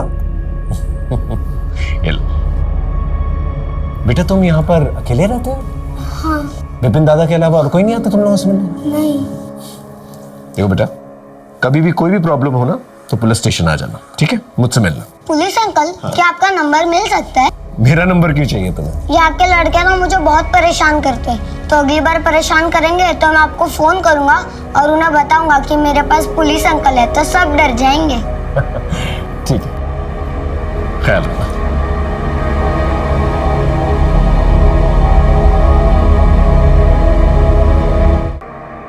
सर आइए सर। सर ये पांडा जी हैं, इसी पुलिस स्टेशन से 4 साल पहले रिटायर हुए। सर केमन आशा? भालो আছে। বসে বসে। बताइए सर, चंद्रिका के बारे में और क्या इन्फॉर्मेशन है आपके पास? सर चंद्रिका ने मेरे पास आके उसके पति की गुमशुदा होने की रपट लिखवाई थी। हर दिन आके रोती थी, फिर अचानक से गायब हो गई, उसका कुछ पता ही नहीं था। कुछ दिनों बाद उसका एक दूर का रिश्तेदार एक खत लेकर आया और कहने लगा कि चंद्रिका के साथ प्रशांत मित्र नाम के एक हवलदार ने रेप किया और इस सदमे में आके चंद्रिका ने आत्महत्या कर ली। पर सर, इस प्रशांत मित्र नाम का कोई भी हवलदार हमारे थाने में नहीं था। हमने काफी छानबीन की, फिर उसके बाद इस फाइल को बंद कर दिया। सर, ये रही उस केस की फाइल। सर, डॉक्टर का मैसेज आया, परवेज क्लीनर को होश आ गया है।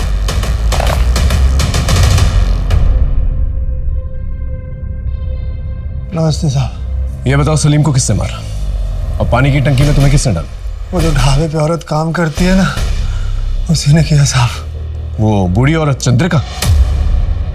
हाँ साहब। क्या? वो बुढ़िया नहीं है साहब, वो जवान है। ये देखो। हाँ, ये वही है साहब। ये हमारे पैसे चुरा रही थी। सलीम भाई ने इसकी चोरी पकड़ ली और बुढ़ापे के नाटक को भी। तो इसने सलीम भाई को जान से मार दिया। मैं जान बचा के भागा तो इसने मुझे घायल करके बेहोश कर दिया। ये औरत बहुत खतरनाक है, इसको पकड़ लो साहब।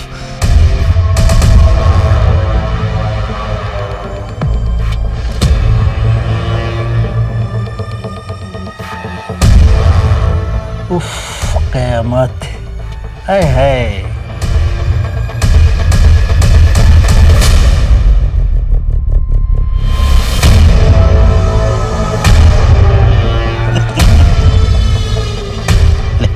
पी ले।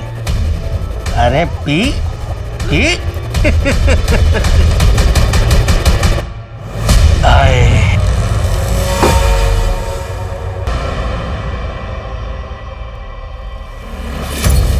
मुझे देख के रास्ता खाली किया कर। क्यों? रास्ता तूने खरीद लिया है क्या? ज्यादा ऊंची आवाज में बात मत कर, बाबा को बुला दूंगा। अब मैं तेरे बाबा से डरता नहीं हूँ, क्योंकि अब मेरे पास पुलिस अंकल है।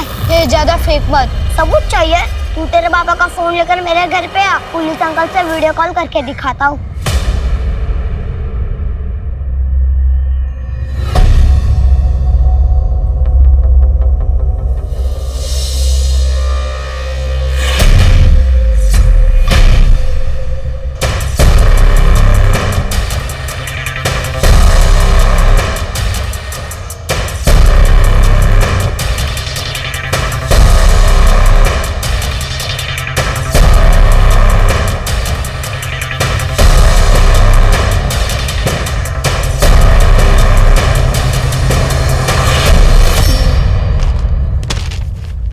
चलिए नंबर डायल कर फटा।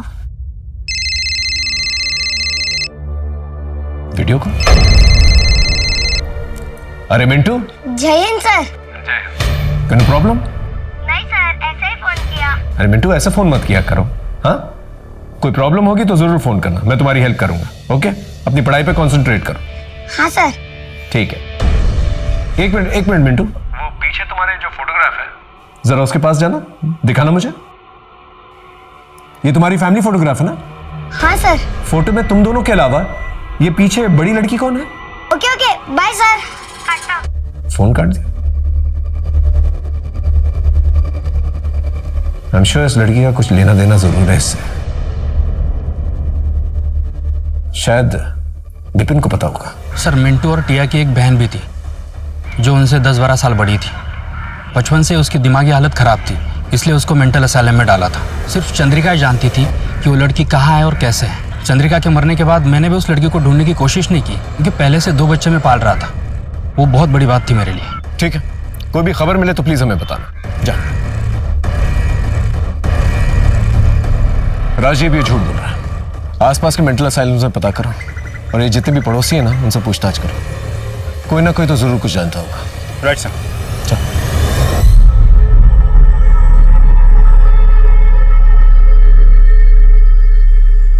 अपना तो रेडी है, तू निकल।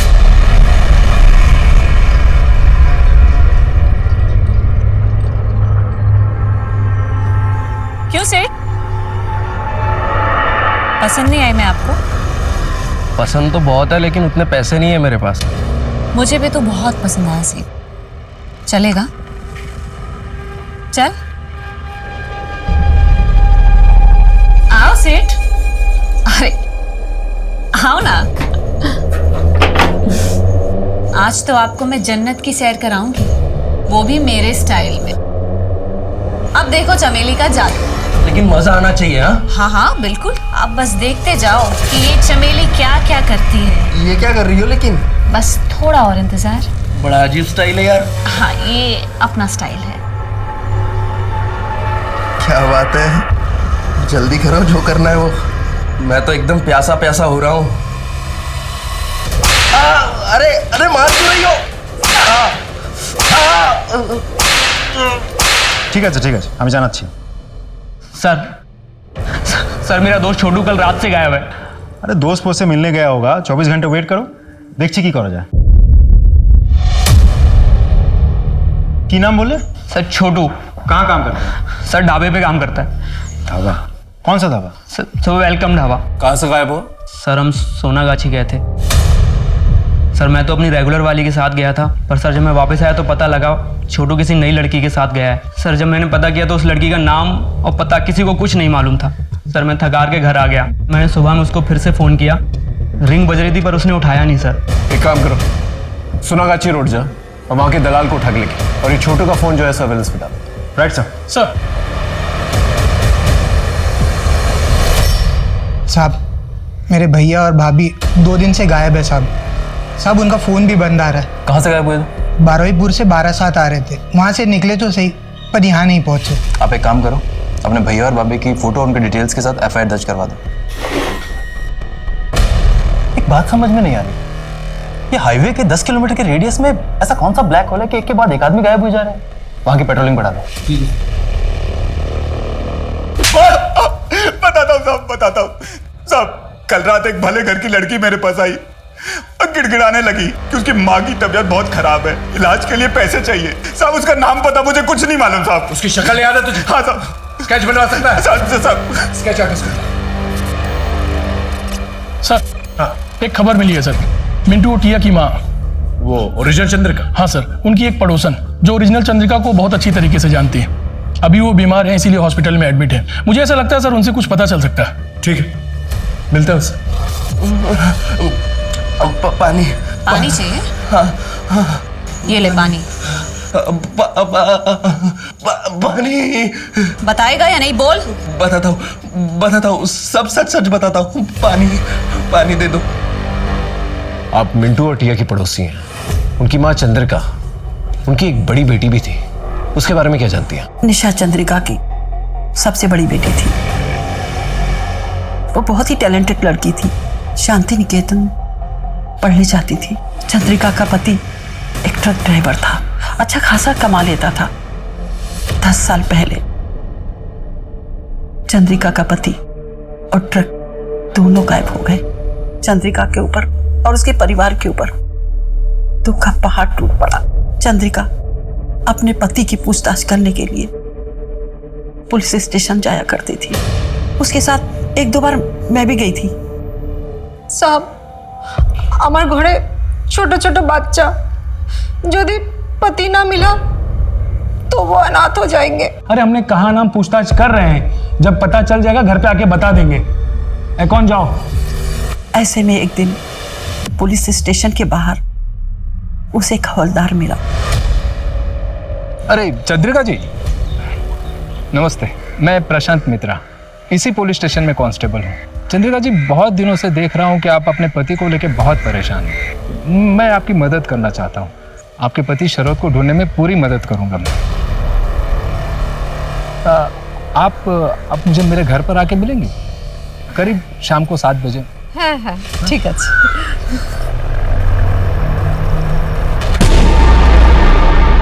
और फिर चंद्रिका के साथ उस हवलदार ने जबरदस्ती की। चंद्रिका ये बर्दाश्त नहीं कर पाई और उसने आत्महत्या कर ली। और चंद्रिका की बेटी निशा, उसका क्या हुआ? उसने अपनी माँ की लाश को अग्नि दी और उसके दूसरे दिन से कहीं चली गई। धीरे धीरे सबने उसको भुला दिया। मिंटू टिया को पता नहीं क्या पट्टी पढ़ा के गई थी कि वो लोग भी उसको याद नहीं करते थे। सब लोग उसको भूल गए। लेकिन साहब मैं कहती हूँ वो निशा जरूर वापस आएगी। सर हाँ, सोनागाछी वाली लड़की का स्केच बन गया सर। ये रहा। दिखाइए सर। क्या आप इस लड़की को पहचानती हैं? ये तो निशा है, चंद्रिका की बड़ी बेटी। ये इतनी बड़ी हो गई। Thank you so much. Sir ये तो वही लड़की है जिसने बुढ़िया बन के चंद्रिका के नाम से ढाबे पे काम करना शुरू किया था। इसका मतलब निशा चंद्रिका अपनी माँ का आधार कार्ड यूज कर रही थी अपना फोटो डाल के और ढाबे पे काम कर रही थी। लेकिन क्यों? वो अपने माँ बाप का बदला लेना चाहती थी, लेकिन किससे? आखिर निशाने पे था कौन? कुछ तो वजह होगी। सर छोटू का मोबाइल सर्वेलेंस शुरू हो गया है और सारे कोऑर्डिनेट्स डायरेक्ट यहाँ शेयर हो रहे हैं। एक काम करो, परवेज के पास जो कांस्टेबल खड़ा है ना उसे अलर्ट करो जल्दी। नहीं सर, फोन स्विच ऑफ आ रहा है। चलो।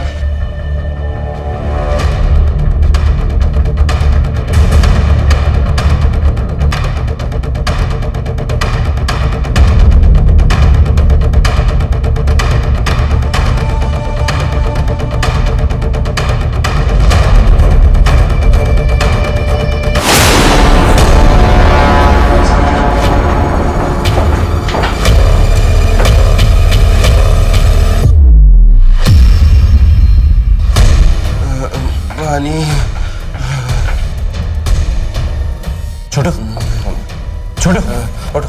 हाँ आराम से आराम से। वो लड़की कहाँ है जिसने तुम्हारा ये हाल किया? वो सिटी हॉस्पिटल गई है सर। ये तो वही जगह है जहाँ पर परवेज जो है एडमिटेड है। एक काम करो, 2 कांस्टेबल्स को बोलो से लोकल हॉस्पिटल लेके जाए। हम लोग सिटी हॉस्पिटल चलता है। सर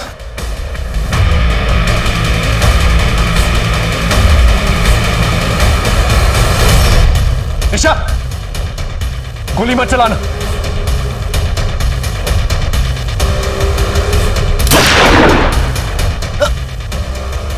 अब ठीक है?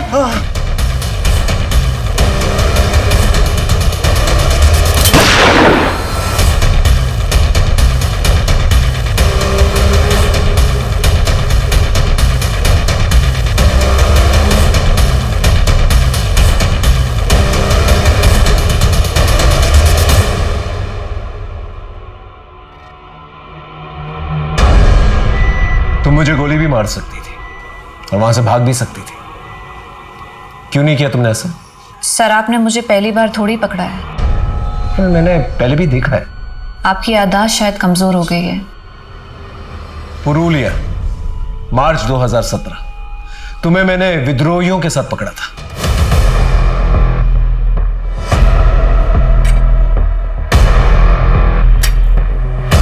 इन राइफल्स को वैन में रखो।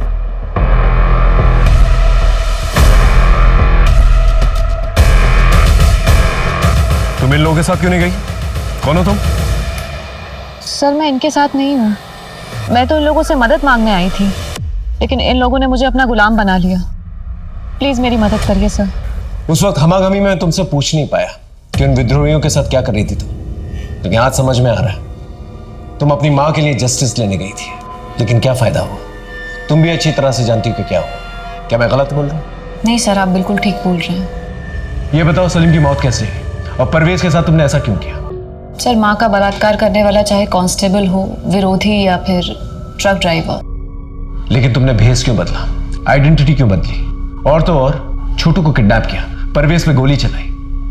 तुम्हारी हिस्ट्री में मानता हूं, लेकिन ये सब तुमने किया क्यों? सर मेरे बाबा उस ढाबे के आसपास से गायब हुए थे। वो अक्सर वहाँ खाना खाने जाते थे। वहाँ काम करने वाले छोटू की भी बहुत तारीफ करते थे वो। जिस दिन वो गायब हुए थे उन्होंने हमें फ़ोन भी किया था, लेकिन उसके बाद ना फिर हमारे बाबा मिले और ना ही उनका फ़ोन ट्रैक हो पाया। सर बाबा के गायब होने के तार उस ढाबे से जुड़े हुए थे, इसीलिए मैं भेस बदल के वहाँ काम करने गई थी। छोटू को क्यों किडनैप किया? छोटू ही मेरे लिए लास्ट प्रूफ था। छोटू से क्या जानकारी मिली तुम्हें? उसने बेहोश होने से पहले डॉक्टर प्रसाद का नाम लिया था। पता नहीं सर, वो 10 साल पहले हुए किसी हादसे के बारे में पूछताछ कर रही थी। और सर ढाबे पे रोजाना इतने लोग आते हैं, सबका नाम थोड़ी ना याद रखेंगे सर। तो तूने डॉक्टर प्रसाद का नाम क्यों लिया था? सर मैं जानता था वहाँ परवेज को भर्ती किया गया है और ज़रूर वहाँ पे पहरा होगा। इस वजह से सर अपने आप को बचाने के लिए और उस बला को फंसाने के लिए सर मैंने डॉक्टर प्रसाद का नाम लिया था। एक के बाद एक राज खुल रहे थे, लोगों के चेहरों से नकाब हट रहे थे, लोगों की पहचानें सामने आ रही थी। एक अपहरण से शुरू हुआ अपराधों का ये सिलसिला लेकिन अभी भी जारी था। पुलिस सारी कोशिश कर रही थी, लेकिन न तो अपराध रुक रहे थे और न ही असली मुजरिम सामने आ रहा था। ऐसा लग रहा था जैसे पुलिस डेड एंड पे आ गई है। लेकिन अचानक ऐसा कुछ हुआ जिसने तहकीकात को एक नया मोड़ दे दिया। जैन सर। जैन, बोलो विनोद। सर एक्चुअली केस के सिलसिले में आपसे ज़रूरी बात करना है सर। सर पिछले कुछ महीनों से हमारे एरिया से गुजरने वाले हाईवे से लोग बड़े रहस्यमय तरीके से गायब हो रहे हैं। और सर सिर्फ लोग ही नहीं, बल्कि उनकी गाड़ियाँ, उनके सामान और बच्चे तक सब कुछ वैनिश हो रहा है सर। और सर हमें समझ तक नहीं आ रहा है आखिर माजरा क्या है। वो हाईवे हमारी जुरिडिक्शन से भी गुजरता है ना? हाँ सर, इसलिए मैं आपसे मिलने आया। महेंद्र, एक काम करो, हाईवे की एंट्री पॉइंट पे ना नाकाबंदी करवा दो और तुम अपने एग्जिट पॉइंट पे, और आने जाने वाले जितने भी लोग हैं उनका एक रजिस्टर मेंटेन करो और आपस में मैच करो। उस पूरे एरिया में पेट्रोलिंग बढ़ा दो। जितनी भी दुकानें हैं, ढाबे हैं, सबको चेक करो। ये कोई बर्मुडा ट्रायंगल तो है नहीं कि गाड़ी समेत इंसान गायब हो जाए। एक मिनट। हाँ बोलूं? जैन जी, पटना से एक क्रिमिनल जो है हमारे एरिया में पैरोल जम करके आया है, उसे पकड़ना है। सीआईडी की इंफॉर्मेशन।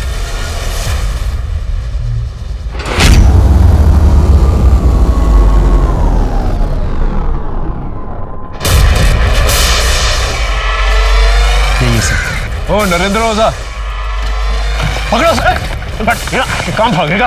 हाँ? हाँ, पटना से यहाँ पर छुपकर बैठा हुआ है। हाँ? चल लेके चलो, चल। सर नरेंद्र ओझा को बिहार पुलिस को हैंडओवर करने से पहले उसके कॉल रिकॉर्ड्स, चैट हिस्ट्री, ये सब कुछ हमने बहुत अच्छे से चेक कर लिए हैं। एक बहुत इंटरेस्टिंग इन्फॉर्मेशन सामने आई है। ये नरेंद्र ओझा कुछ ऐसे लोगों के संपर्क में है जिन्हें अगर हम रंगे हाथों पकड़ ले तो बहुत बड़े रहस्य का पर्दाफाश हो सकता है। Good job Rajdeep. Thanks. Are you ready? Sir.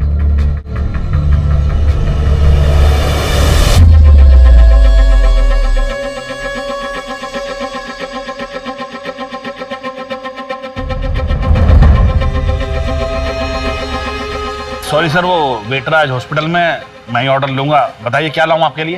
एक चिकन डबल और 2 बियर चिल्ड वाली। ठीक है, मैं लेकर आता हूँ। आज कितनी सवारी? अब 12 तक जाना है। इतनी रात गए अकेले निकलेंगे? वो क्या है ना, साहब को शादी में छोड़ने गया था। अच्छा वापस जा ही रहा हूँ तो इक्का दुक्का सवारी बिठा लेंगे, कुछ कमाई हो जाएगी। बढ़िया जी, बढ़िया। चलो जी, मैं लेके आना जी। लो पाजी चिल्ड बियर। लाओ जी लाओ।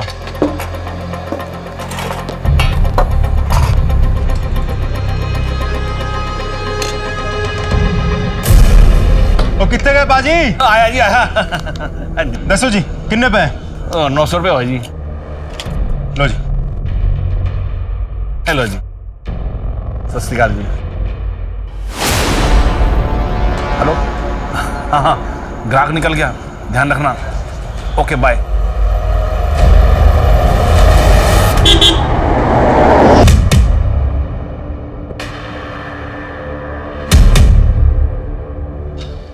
पाजी वो 12 तक जाना है, छोड़ देंगे? अरे बिल्कुल छोड़ देंगे, बैठो जी। पाजी एक कॉल कर दूं? कर लो कर लो। हेलो, हाँ हमें गाड़ी मिल गई है। ठीक है, हम सीधे घर में आके खाना खाएंगे। बैठ जाओ।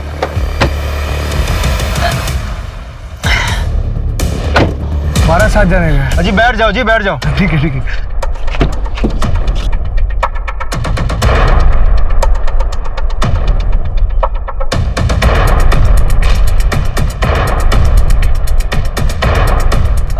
पापा जी थोड़ा साइड कर दीजिए, बहुत जोर की पेशाब लगी है। अरे कोई गल नहीं जी, हम भी हल्का हो लेते हैं। हाँ हाँ जी हाँ जी।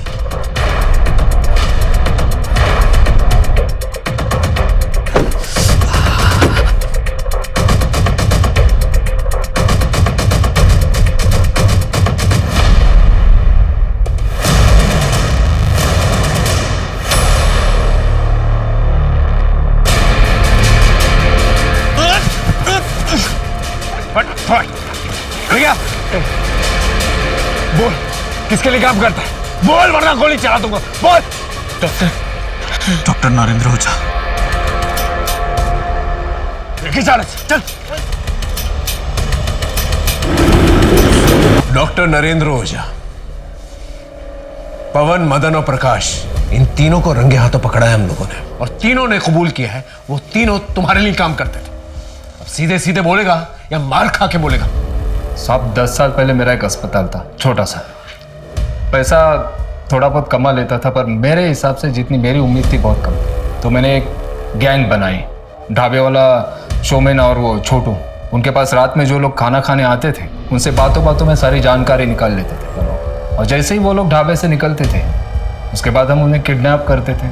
फिर डॉक्टर प्रसाद की मदद से मैं उनकी आंखें, किडनी और बाकी सारी जितने भी ऑर्गन्स हैं जो काम के हैं, जिनसे हम पैसा बना सकते हैं, निकाल लेते थे। और हाँ, वो गाड़ियाँ, उनको हम डिसमेंटल करके स्पेयर पार्ट्स यूपी बिहार में बेच देते थे। और कितने लोगों को शिकार बनाया तुमने? ठीक से याद नहीं है, पर कुछ 100-125 लोगों की शिकार की होगी। इसे जानते हो? हाँ साहब, इसे कैसे भूल सकता हूँ। इसका पति तो पहला शिकार था साहब। किडनी का बहुत पैसा मिला था इसका। और फिर पता चला कि रोज पुलिस स्टेशन जाती है, तो मैं चेक करने गया साहब। उसको देखा तो मेरा दिल आ गया था उस पर। फिर मैंने पुलिस कांस्टेबल होने का नाटक किया और उसे वादा किया कि उसके पति को ढूंढ निकालेंगे। इसी बहाने उसको घर ले गया, मैंने मजे लिए और भगा दिया उसको साहब।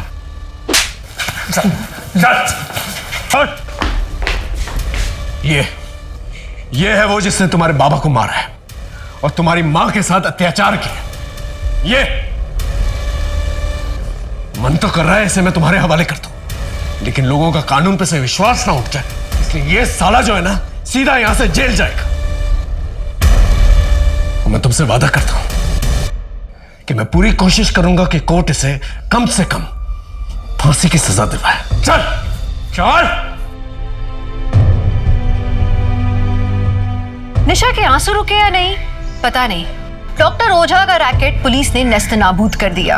यह आवश्यक है कि हम अपने परिवारजनों को किसी भी अपराध का शिकार होने से बचाएं, लेकिन अगर दुर्भाग्यवश कोई अपराध हो जाए तो पुलिस का सहारा लेना, न्याय का सहारा लेना भी उतना ही जरूरी है, क्योंकि कानून खुद के हाथों में लेने से आपकी अपनी जिंदगी तो बर्बाद होती है, साथ ही आपके अपने भी बदले की आग में झुलसते हैं। एक अपराधी के लिए उसका विक्टिम सिर्फ उसके लिए एक शिकार होता है, लेकिन ये शिकार किसी की माँ, किसी की बहन, किसी की बेटी, किसी का पति, किसी के परिवार का हिस्सा होता है। पीड़ा उस शिकार से ज्यादा उसके परिवार को होती है। इसी सीख के साथ मैं दिव्यांका त्रिपाठी दहिया अब लेती हूँ आपसे विदा। फिर मिलूंगी अपराध की नई कहानी के साथ। तब तक देखते रहिए क्राइम पेट्रोल सतर्क, विमेन अगेंस्ट क्राइम। एक औरत पर वार, अब हर औरत का भार। जय हिंद। इस तरह के और भी एपिसोड देखने के लिए हमारे चैनल को सब्सक्राइब करें और बेल आइकन दबाना ना भूलें।